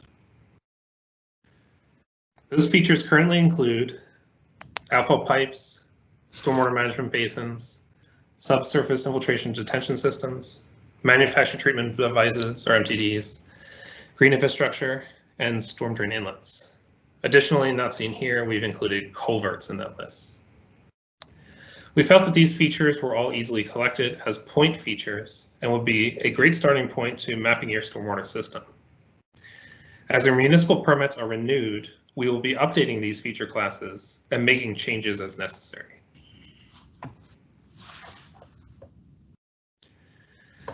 As not every permittee operates in the same manner or has the same technology or capabilities, a number of different methods were created to assist in meeting the mapping requirements.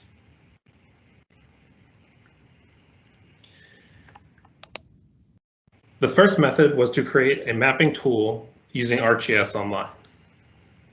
This program allows you to collect points and associated information on a tablet, smartphone, or computer. The department secured a pool of free-to-use licenses for our permittees, and they are available upon request. Data that is collected will be stored in our databases and can be downloaded or requested at any time by our permittees. The application used for collecting points through ArcGIS Online is called Collector and can be accessed through both the Google Play or Apple Store. The app itself is free to use as you have obtained a license through the department. A simple search for Collector in any of these applications, and you'll find that the app shows up as the first item on the list.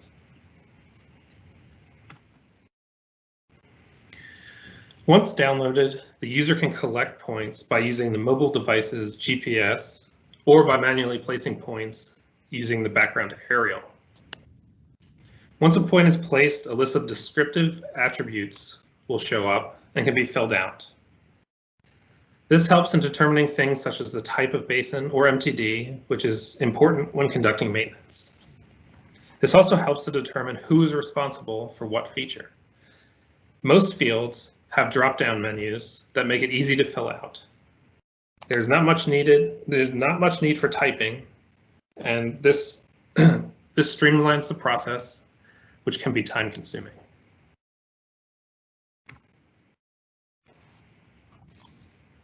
The next method was to create a template for GPS devices. Some of our permittees have access to these devices already. If the money was spent to acquire one, we did not want that money to be wasted.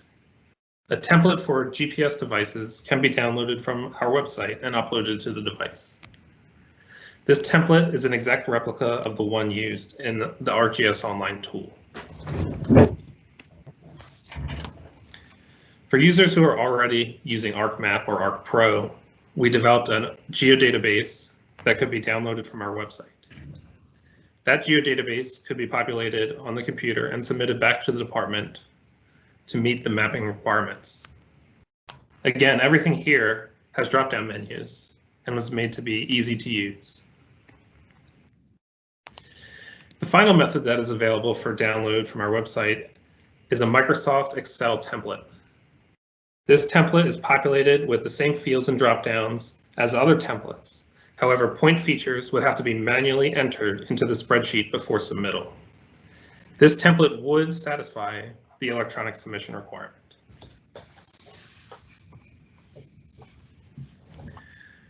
As the department receives our permittees' stormwater infrastructure data, we are making it available to our permittees and the public. Stormwater infrastructure data points that have been submitted to the department are given a preliminary review and then posted to the NJDEP Open Data website for download. If you are unfamiliar with the site, a simple browser search for NJDEP Open Data will take you right to the site, and from there you can search for data that is made public by the department. As we continue to review submitted data and receive new submissions, we will continually post the data to this site. If for some reason you notice errors in the data you submitted by reviewing them on the Open Data site, please do not hesitate to contact me and we can get that data corrected.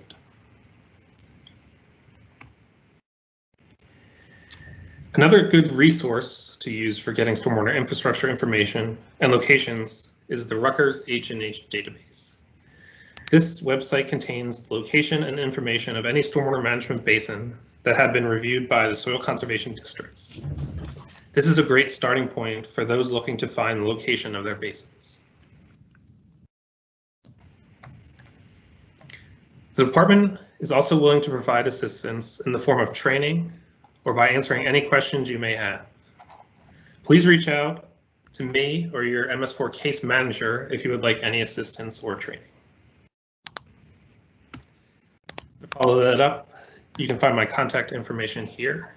And again, I'd be happy to help anyone who needs assistance with mapping or is not familiar with the ArcGIS Online tools or even ArcGIS. Do we have any questions before we move on to the quiz? There's a question regarding the mapping. The question is, can NJDEP publish municipality that has complied with the mapping and inventory? And it says that thus far we don't know who is in compliance, who is not, or does that matter? So like I showed, I'm not sure if that was before, I showed that open data site. That's one of the ways to see the data. Again, that might not be quite up to date as we are reviewing that data as it comes in. Any individual municipal data sets that you would like, you can contact me or your case manager and request those, and we could either give you a PDF or the GIS data, whatever is preferred. Okay, another question that does the permittee needs to populate NJDEP mapping with the proposed designs? No, the basin designs, design plans are not required to be submitted with the mapping. We're just looking for the location of stormwater features. If you're creating a database for your municipality or other permittee, and you'd like to take the next step, it is possible to attach PDFs of the design plans to those points. So internally, if you're looking to do maintenance and you're looking through your database of points, you can bring up those design plans to see maybe what the maintenance requirements are or what the basin looks like or what it should look like based on the design plans. But no, we don't require those. We don't have more questions about mapping, but we do have other questions regarding the maintenance. The one is that if the individual dry well is used to meet the stormwater management, the question is that whether the individual dry well need to be de-restricted. The answer is yes. If the individual dry well is used to meet the stormwater maintenance design and performance standards, the dry well must be in a de-notice, so it will not be altered without the township approval. And other question regarding that, whether the minor subdivision where you have 3 lots and no public roads, is it possible to design the system for each lot that can be maintained by the homeowner? In the current stormwater management rules, it would not allow the individual owner that to maintain the stormwater BMP, because the reason is that because those BMP has been designed and in order to get the township approval for that development. So if the BMP is not maintained by individual homeowner, and then the stormwater management is not met. And we would like to emphasize that the stormwater management rules and also the ordinance is that the standard has been called design and performance standard. So it's not just like the matter of on the day they submit the design and been approved on the paper. It's more into the ongoing maintenance and have the BMP being kept on the performance as designed. So we don't recommend, and we would likely not allow to have the individual homeowner to maintain the BMP. It would be hard for the individual owner that had lack of the expertise to maintain the BMP. So at this point, the rules does not allow individual owner to maintain the BMP. And there's another question that can you please go over the app again? I think we have the, as we said in the beginning of this training, we will record this training course and will be posted on our website. So if you have any unclear points that you would like to go back to listen to this training, you can, after we post the recorded video, you can have the chance to review it again. The one question is pretty simple. I can answer it real quick since we have the time. Yes, how to download the app. So the app can be downloaded from the Google Play or Apple Store. But to log in, you need to contact me or your case manager to request a login. And then once we issue that to you and you've downloaded that app, you can log in using the information we give you and begin collecting the stormwater features. Hopefully that answers your question. Okay, let me see if we have more.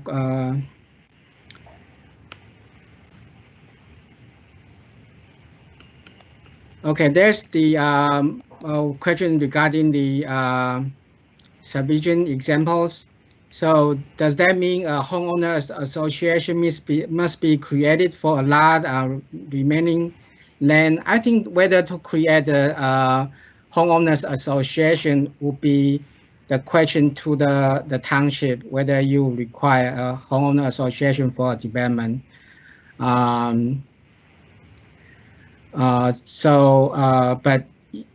they must have some parties that they can responsible for all three. For in the example, all three lot owner or for the owners of that subdivision, and then be responsible to maintain the BMP for that development. So yes, it's not always a homeowners association. All right, it can be something else, but that really depends on the municipality.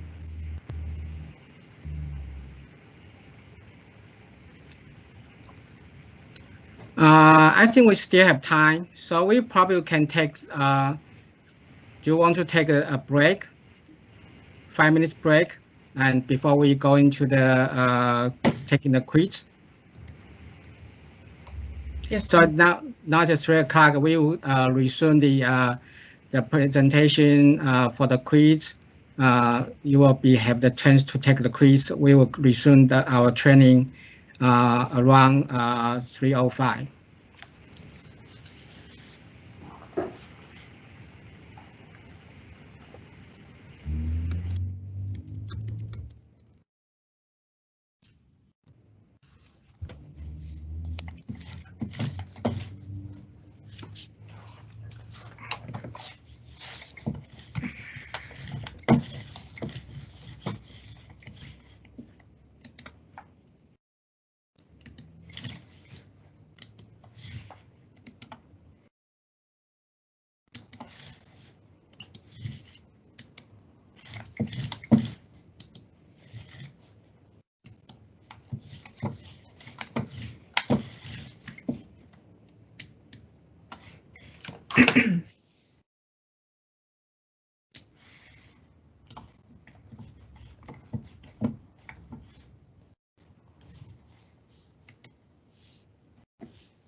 Do you see the cover page for the quiz?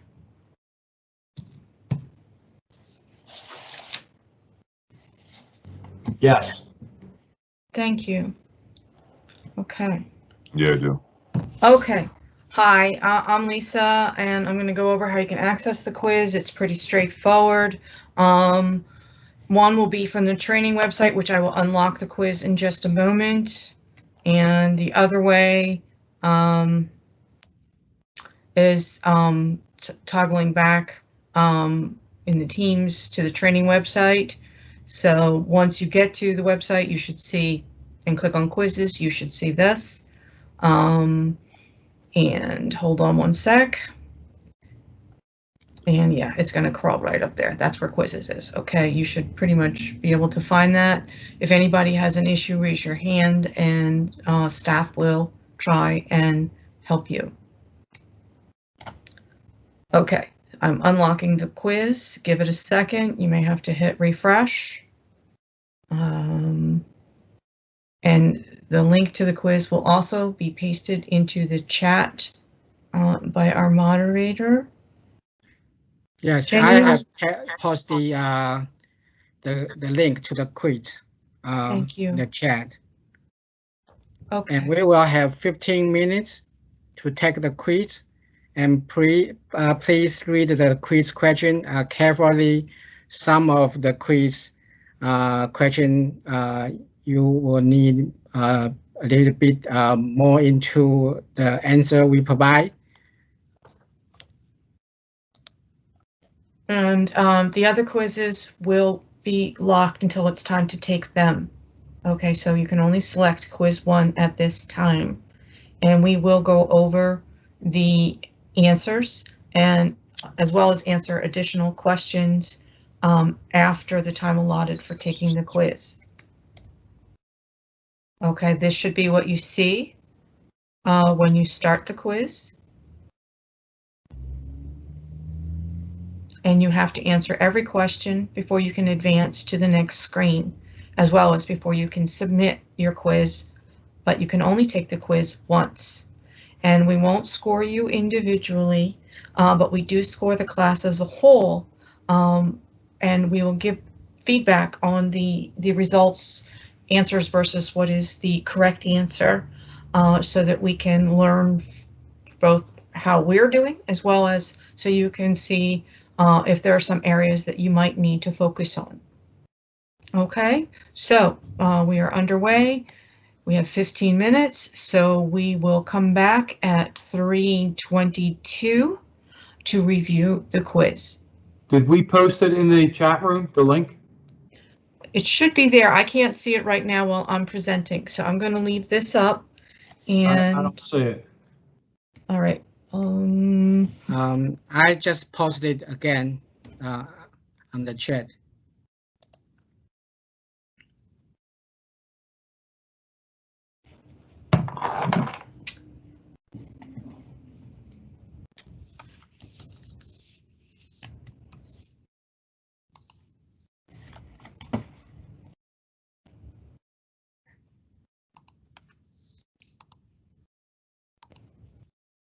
Okay, I see a few hands up. Steve? Yeah, I'm not seeing the link to the test. I see the chat, I see the link to the training material, but I don't see the link to the test. In the chat. In the chat. Okay. And I can't click on your quiz link. Huh. To copy over. All right, I'm going to copy the quiz link into an internal email for, from the invite list, and I'll send it out that way. Give me 1 second while I send that out. Okay, I'll go to the other computer.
Okay, I sent the email.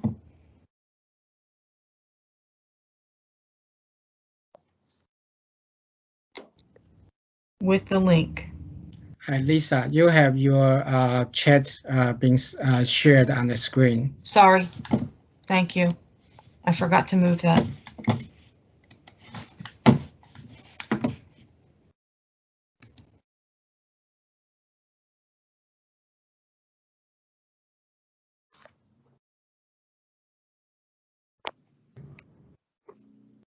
Lisa, that was the Survey Monkey you sent out?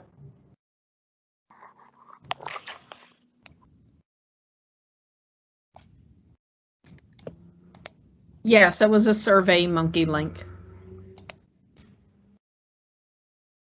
We have to do the survey before we get to the link? The question is in the Survey Monkey.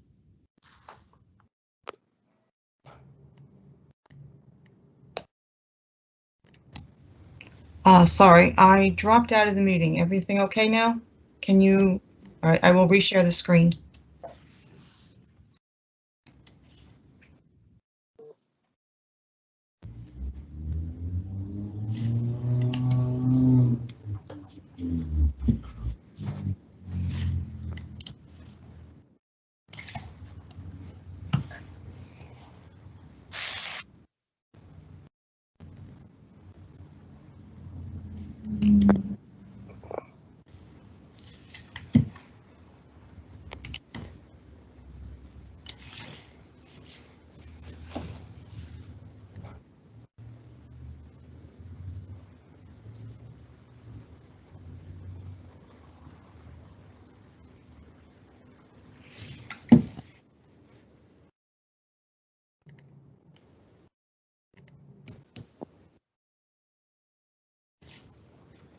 What?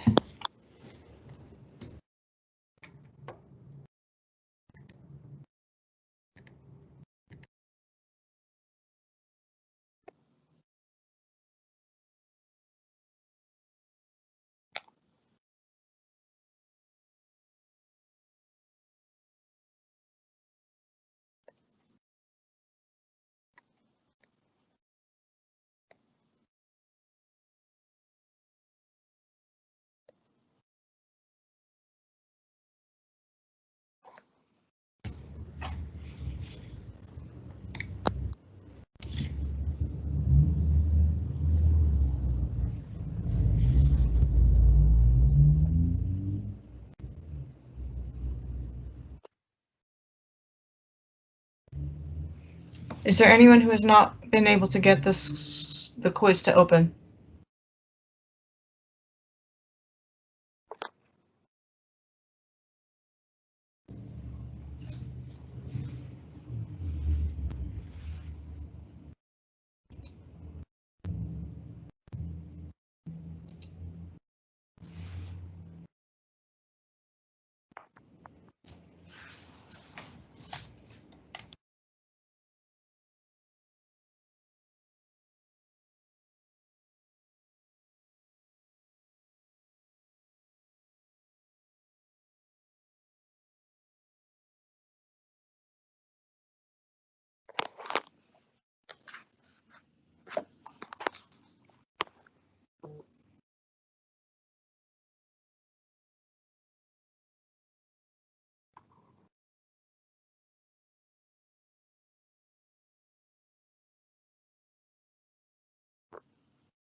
Okay,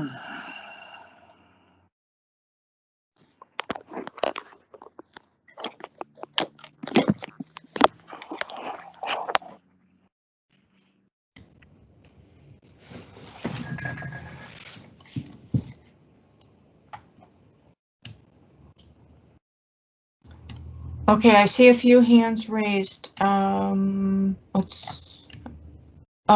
I could get to them. It won't let me scroll up or down now.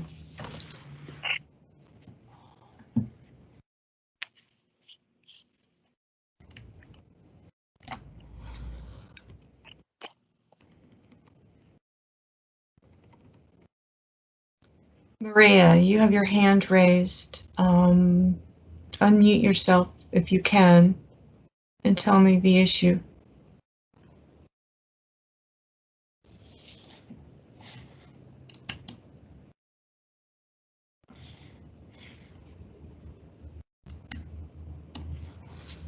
Oh, Maria, when you get to the end, you should just be able to submit it. Or close the window. Lisa, it's Nancy. There's Yes, also Nancy. a couple questions in the chat. Can you see that? Yeah, Maria's asking, she had her hand up and she's asking, what do we do when we finish? And Minesh, it should just be they close the screen, correct? Yeah, so once you're done, you're going to see the thank you page. After that, you can exit out. And then just wait till the end of the 15 minutes for the chat is up, and we will come on and go over the correct answers and take any additional questions that we can fit into the time. Yeah, that should be in about 2 minutes. Unless someone needs more time.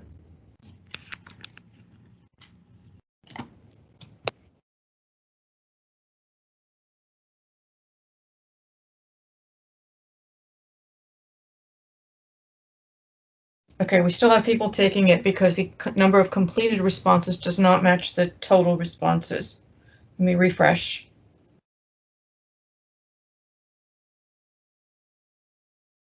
How many questions are in the exam?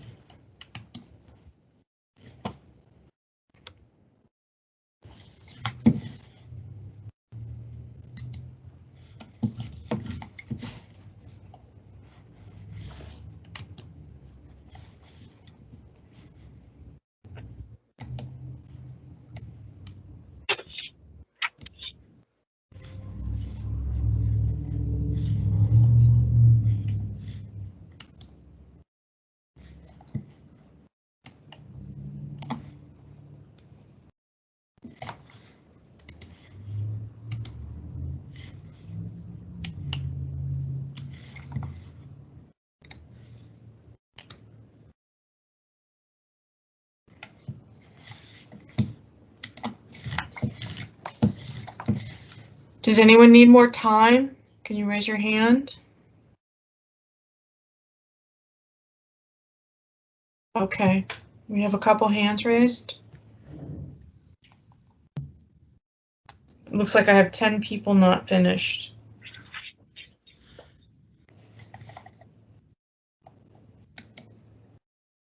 So why don't we wait a little bit longer?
Okay, I show 2 unanswered or 2 incomplete quizzes.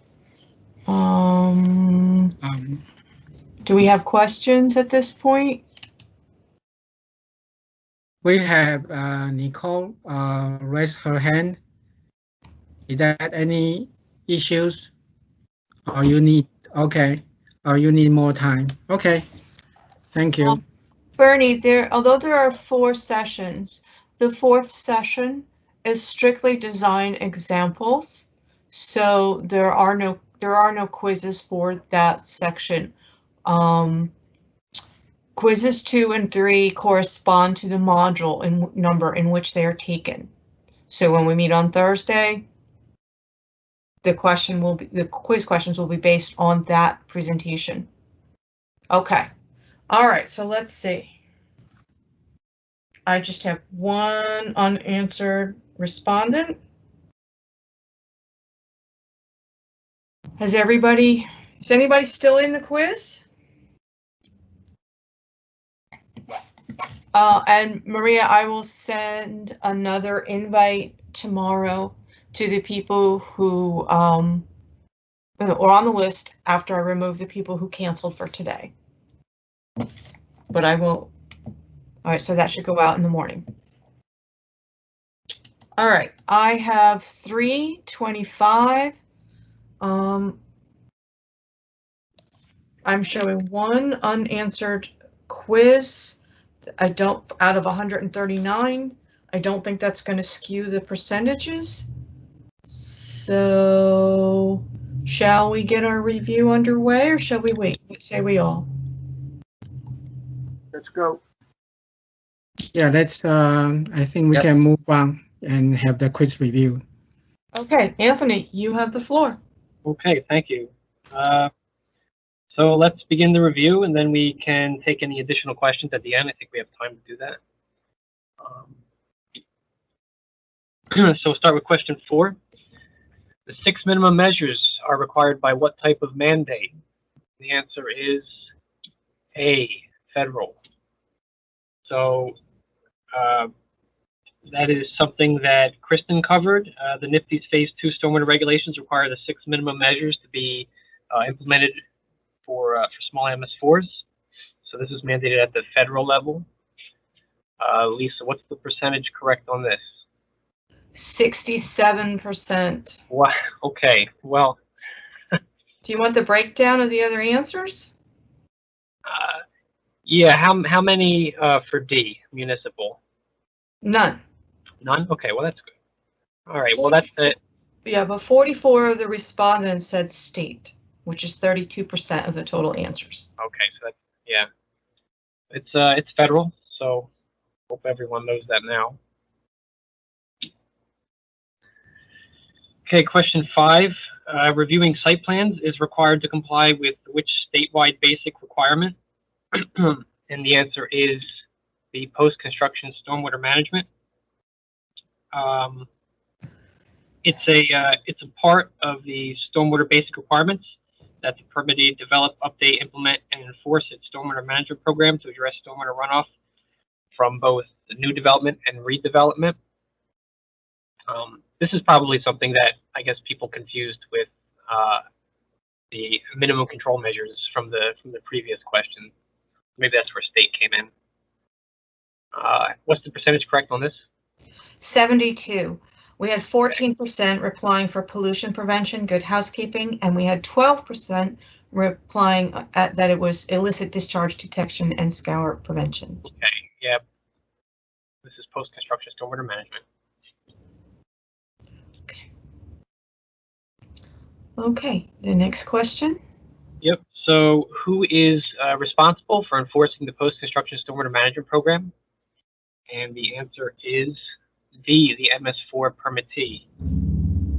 So this is kind of linked to the previous question, and it's the responsibility of the MS4 permittee to enforce the post-construction stormwater management program. How many correct, Lisa? Only 80%. Okay. 17% said answered DEP, and 1% to the other two, each to the other answers.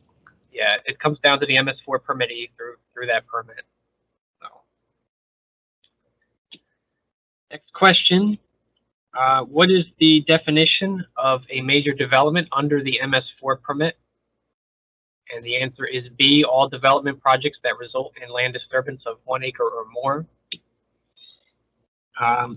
The MS4 permit defines a major development as any development that provides for ultimately disturbing 1 or more acres of land. However, a municipality is free to adopt a more stringent definition for their SCO. What's the percentage on this? Don't shoot me. The answer is 15% got it right. Wow. Okay, what's the breakdown? 68% said all of the above, and 17% said C. We have a question as to why it isn't C. So again, this comes down to the MS4 permit, as opposed to the additional requirements under the stormwater management rule. And Anthony, perhaps you'd like to weigh in on that. Right. So 7:8 defines major development as the quarter acre increase of regulated impervious, or a quarter acre increase of regulated motor vehicle, or the 1 acre disturbance since 2004. But the MS4 permit holds to the 1 acre disturbance. I think I can weigh in the answer. Okay. The question is that what is the definition of the major development under the MS4 permit? So the question is asking under the MS permit. And as we just earlier have the quiz question that the MS4 permit is a federal mandate. And under the federal Clean Water Regulation, Clean Water Act regulation, it says that the post-construction development project has to regulate the development that has land disturbance of 1 acre or more, and that's it. So that's why this answer is B only. So there's no a quarter acre of regulated impervious surface for the trigger under the MS4. That trigger for a quarter acre of regulated impervious surface, that is in our stormwater management rules, not in the MS4 permit. Right. Thanks, Chengi, for that clarification. Okay, moving on with question 8. Which of these can be used to demonstrate compliance with the water quantity design and performance standard? And the answer is B.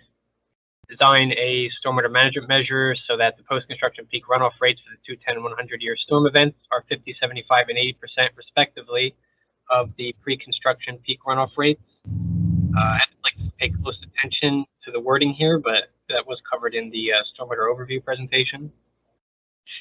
What's the percentage correct on this, Lisa? 70. 70. Okay.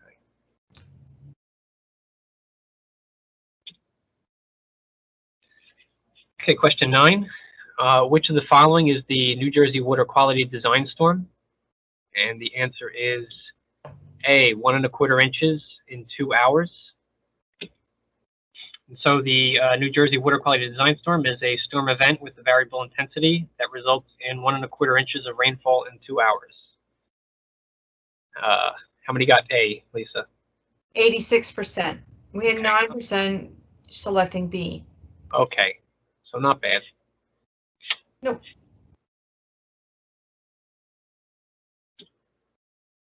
Okay, next, question 10. Which of the following meets the groundwater recharge standard? The answer is A, all of the above. D. Excuse me, D, all of the above. So a major development has the option of infiltrating the increase in the 2-year design storm runoff volume or maintaining the average annual groundwater recharge. And we have the groundwater recharge spreadsheet available on our website in order to assist the site in meeting that second option.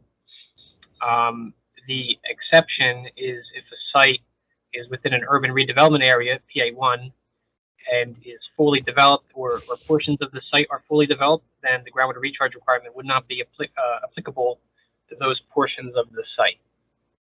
So how many got D, all of the above? 78. Okay, not bad. What was No, the count on that? What? The split was 11% picked A, 9% picked B, and 1% picked C. Okay. Yep, all the above.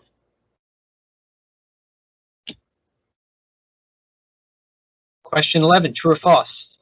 A project located in a tidal flood hazard area is always exempt from the water quantity standard. And the answer is B, false. So in tidal flood hazard areas, the water quantity standard does not apply only if the applicant can demonstrate that the increased volume of stormwater runoff will not increase flood damage below the point of discharge. So there must be a demonstration through a hydrologic and hydraulic analysis that the increased volume, change in timing, the increased rate of runoff, or a combination of those will not result in additional flood damage below the point of discharge. The only time that analysis would not be required is if the discharge is directly into the ocean, or a bay, inlet, or reach of any water course between its confluence with one of those water bodies and the first outlet control structure, excuse me, first water control structure. So how many folks got that correct, Lisa?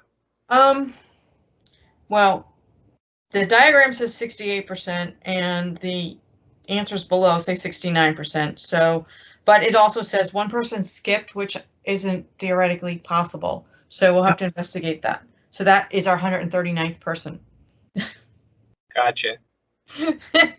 That person, Lisa, that person probably dropped out early, so that it might be skipped for all the subsequent questions as well. Yeah, it only counts the people who initiated the attempt. So if anyone left the meeting earlier, like someone thought, I have no idea if that person started the quiz or not. But yeah, I don't see the individual names. We really don't want to score you individually. Right. Okay. Okay. So yeah. So not always exempt. Have to demonstrate that there won't be any flood damage downstream of the discharge point. Okay. Question 12.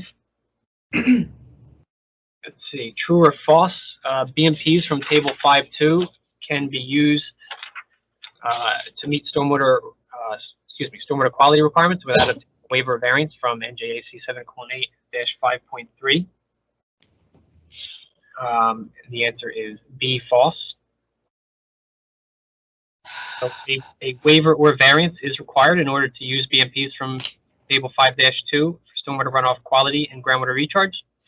BMPs from Table 5-2 may only be used to meet the stormwater runoff quantity requirement without a waiver or variance. So just quantity. How many people got that right? Only 64%. Okay. So yeah, this was an addition to the new rule amendment. So hopefully everybody knows that now.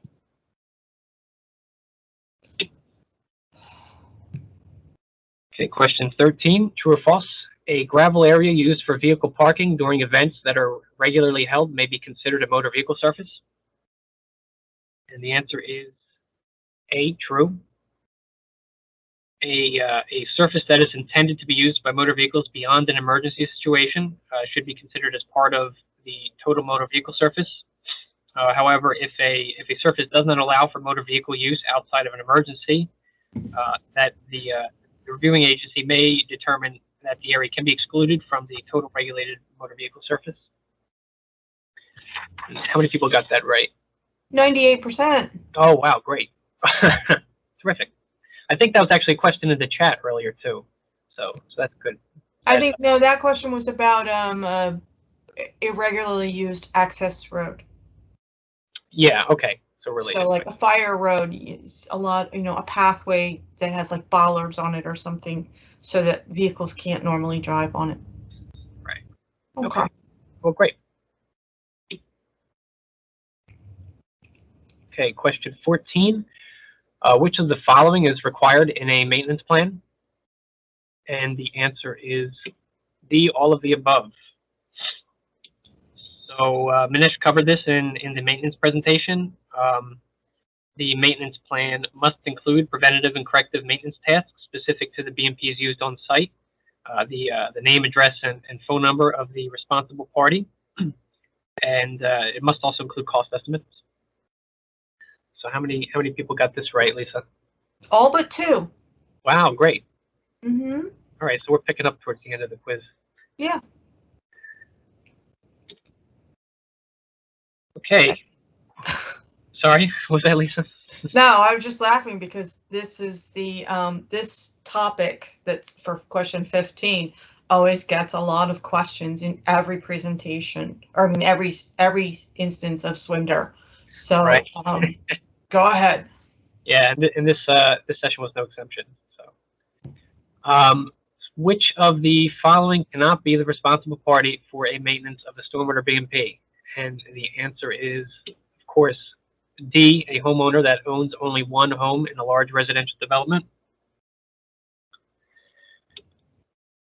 So the stormwater management rules at NJAC 7:8-5.8C state that responsibility for maintenance shall only be assigned or transferred to the owner or tenant of an individual property in a residential development or project, unless it's the rare case where the owner or tenant owns or leases the entire residential development or project. What's the percentage on this, Lisa? 86. The rest of the answers were for tenant of an individual property in a non-residential. C. Okay. Yeah. So it's different for non-residential. Mm-hmm. Okay, next question. At a minimum, how often is the responsible party required to evaluate the effectiveness of the maintenance plan? And the answer is C, 1 year. So, excuse me. So the stormwater management rules state that the responsible party must evaluate the effectiveness of the maintenance plan at least annually and adjust the plan as needed. How many people got this right? 77%.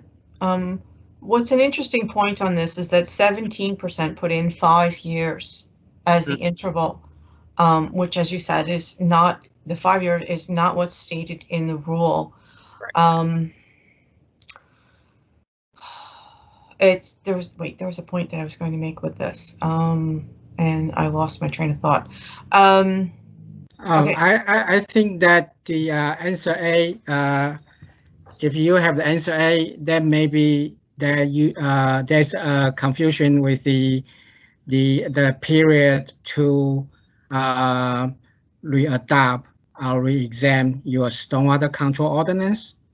It was required for every 5 years, or when you have reviewed your master plan, and you have to readopt stormwater control ordinance. So there may be some point that been confused with the with the responsible party to review the maintenance. So 5 years is the time for the municipality to review and readopt their stormwater control ordinance. Right. Okay. The other I know what it is. So the other thing with when municipality, for example, checks that the maintenance plans are being reviewed annually. That's part of it, so that way, you know, they can look to see how often you know, a developer, or I should say the business owner or the owner is looking at the tasks, because you might see a trend, something's beginning to fail, so it might need more frequent maintenance. That's what that annual assessment is doing. It's looking at, okay, is this costing us more? Do we need additional training? Do we need new equipment? All of those things. Or is there a problem? You know, people keep driving into this basin. Well, is there something that is contributing to that? Or is it perhaps someone driving on the surface, the basin might be failing because the vegetation is dying because the weight of the mower is now, I don't know, maybe they use a bigger piece of equipment or something.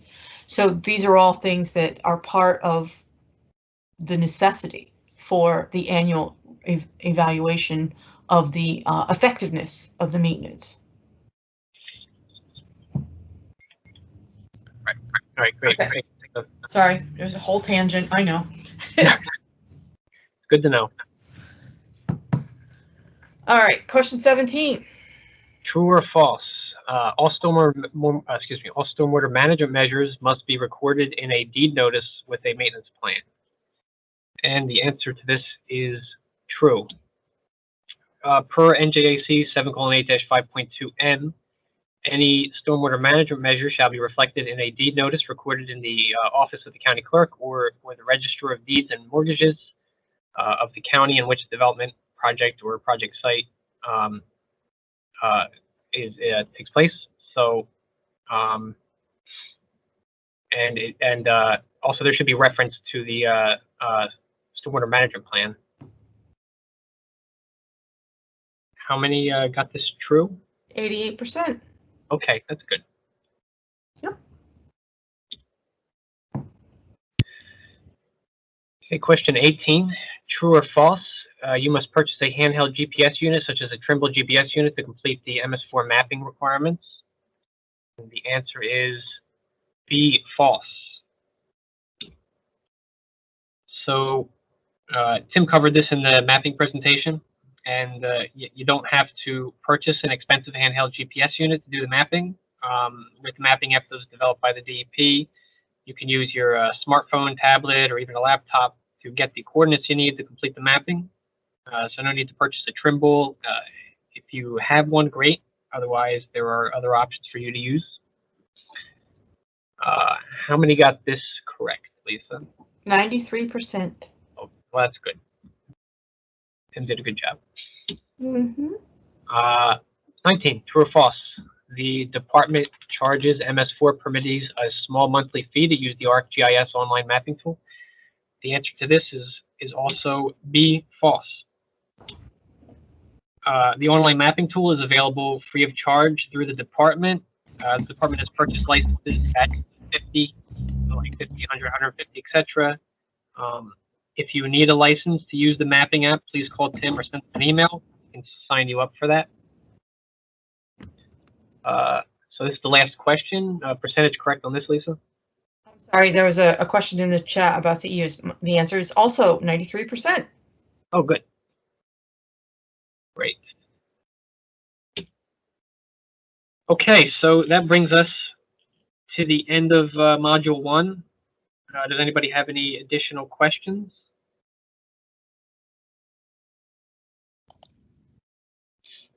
There's a question regarding the CEU credits. Lisa, would you like to explain that? So your seat time that you're here is compared against the time log that we are maintaining for when we start and stop each presentation. So excluding the breaks and excluding taking the quiz, but not reviewing the quiz, we tally up the total. And so we're closing in on 3 PDHs, and so that would be 0.3 CEUs if we go to, a few more minutes. So this would be a great time for more questions, and then we could close out the room at 4. So it's hard for us to address specific questions, for problematic basins. But if there's something a bit more general, Cheney is our legal expert. And, we have a question about audits. So who wants to take that one? I'll take it. Great. So we probably have, I don't know, maybe 10 or so, I don't want to call them criteria, but things that we look at to identify areas or towns that we want to audit. I have to say that since the pandemic started, the audit program has been on hold because we were not going out in the field and not meeting with people in person. So we are sort of conducting some of the audit work online by checking compliance via towns' websites and reaching out to them based on permit deadlines, things that were supposed to be submitted. But if we resume the audit process the way we were doing it, we tried to make sure we covered some towns in every county in the state. We tried to make sure that we were hitting the Tier A towns predominantly. We did start to look at some of the other MS4 permittees as well, but that only just started right before we stopped doing audits, so we didn't get very far. We looked in areas if we had a lot of complaints that had come into the department for an area, if we had, I'm trying to think, some of the other areas, we looked at areas that had maybe some other issue that was going on, maybe if there were HABs occurring, bordering or within the towns, if there were combined sewers, there were just other, where we would have overlapped with some other programs within the department to try to identify some issues that may have been helpful to, just more than one program. We also would look at, I don't know if this really identified it, but how many major developments were, applications were coming in for different towns. If there was a town that maybe needed maybe some more help. I don't know, there's probably more. It's just something that we haven't done in over almost 2 years since we created a list. So I don't know if that answers the question or if there was more. I don't know if they all helped us pick a town, but they were some of the ideas that we had when we started going through the different counties.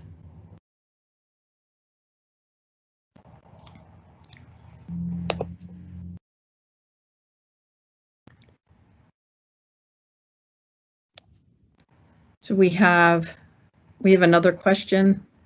Yes, we do have the question regarding the trigger of major development. The answer is that since the major development triggers now have multiple days associated with it, does this mean that once the threshold is triggered, the whole site must be brought into compliance? For example, if a 0.1 acre is constructed in 2020, then 0.2 acres is in 2021. Would the applicant then need to address stormwater for the entire 0.3 acres or just the 0.2 acres, which were most recently constructed?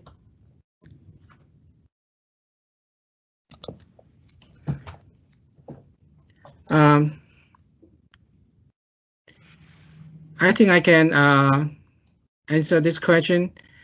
Although we have multiple days for the triggers for major development, and if you have disturbance or regulated impervious surface that was constructed under the previous previous stormwater management rule, and that was being approved, then those impervious surface or disturbance would not have to be counted under the the amended rules. So that I think that's concept. The principle is that if those impervious surface or disturbance that you have to review the project in the past, you don't have to carry it over to the project that is under the the amended rules.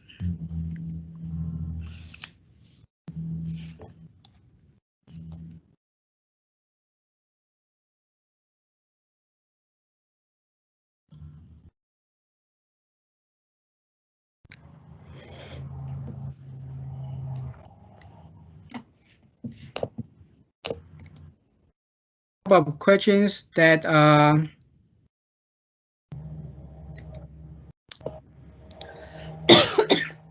I'm sorry. There was a question from Rob O'Brien. I don't know. I think maybe we scrolled past it too fast.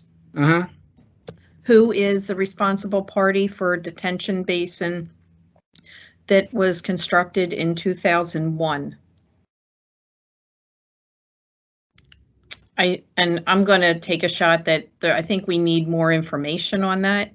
I would agree. And that we would need more information from you, Mr. O'Brien, but then we would also, it would depend on what the rules and what the SCO said for the town, but was it so I think that's something that we might be able to deal with offline if you want to, at least you have his email address. We can follow up after the fact. Sure, or he can send an email question in right to the address shown on the screen, because multiple people from the team can read it, and that way we can work on an answer. Yeah, I think it depends on whose basin it is. Is it for a commercial site or a residential site? What was the SCO? So it depends on what town it's constructed in. What did the SCO say?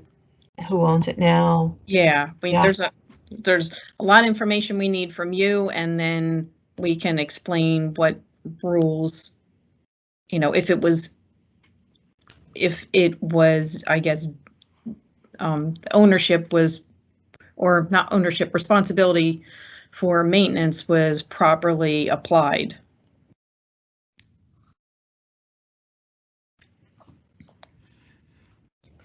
Okay. There's another question that regarding once development on the site's cumulative exceeds 1 acre of disturbance, then does all subsequent disturbance, no matter how minor, require stormwater management? Is there a minimum threshold? I guess the principle is that the same. If the disturbance has been reviewed under the previous approval, then it would not be accumulated to the new proposed development. But if the disturbance or impervious surface on the site that has not been approved or reviewed by the township as part of the previous development, then the accumulation of those impervious surface or disturbance would have to be carry over and be considered if the site would be have a new proposal for development. Does it also depend, Cheng-Yi, on when the previous disturbance occurred? Which rule? Yeah, basically that would be the date. What I mean is that in the context of our amended rules that has the date associated with different disturbance or service. So you have to consider that. But the principle is that if those impervious surface or disturbance has been legally reviewed and approved under by the township in the past, then you will not have to consider those impervious surface or disturbance that's being approved in the new proposed development.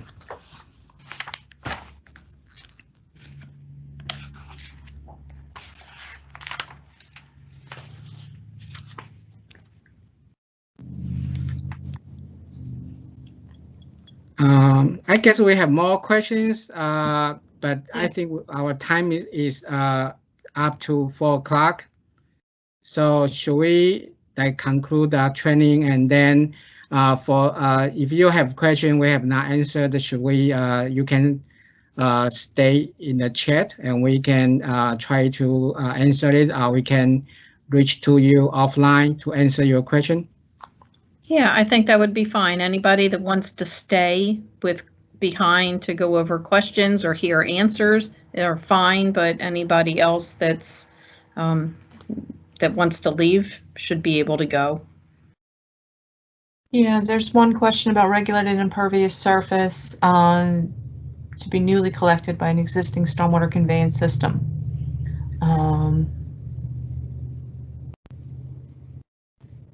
So that is definitely something that we could get into a bit more.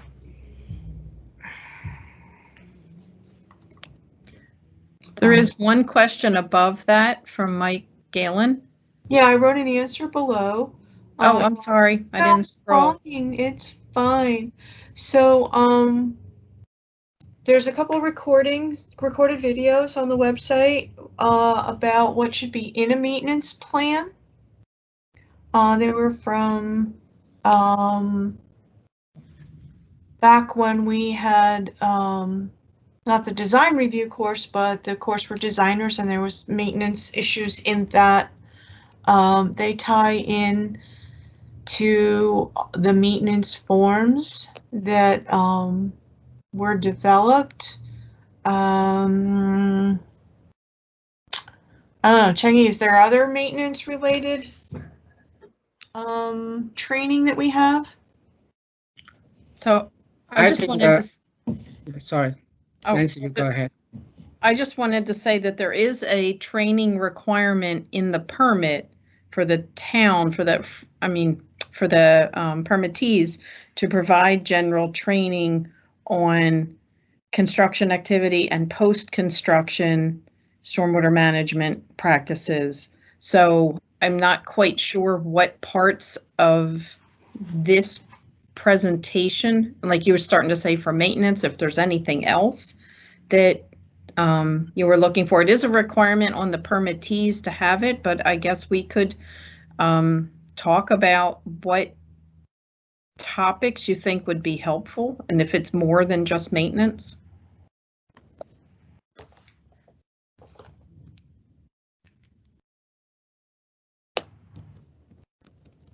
We have the maintenance guidance in our website, and there are those templates, and also have the video for maintenance trainings.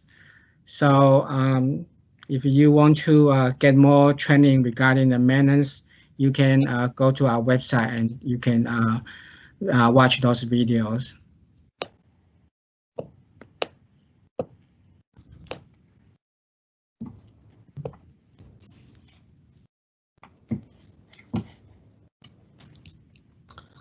Okay, I have 4:02 p.m. So shall we enter that into the time log?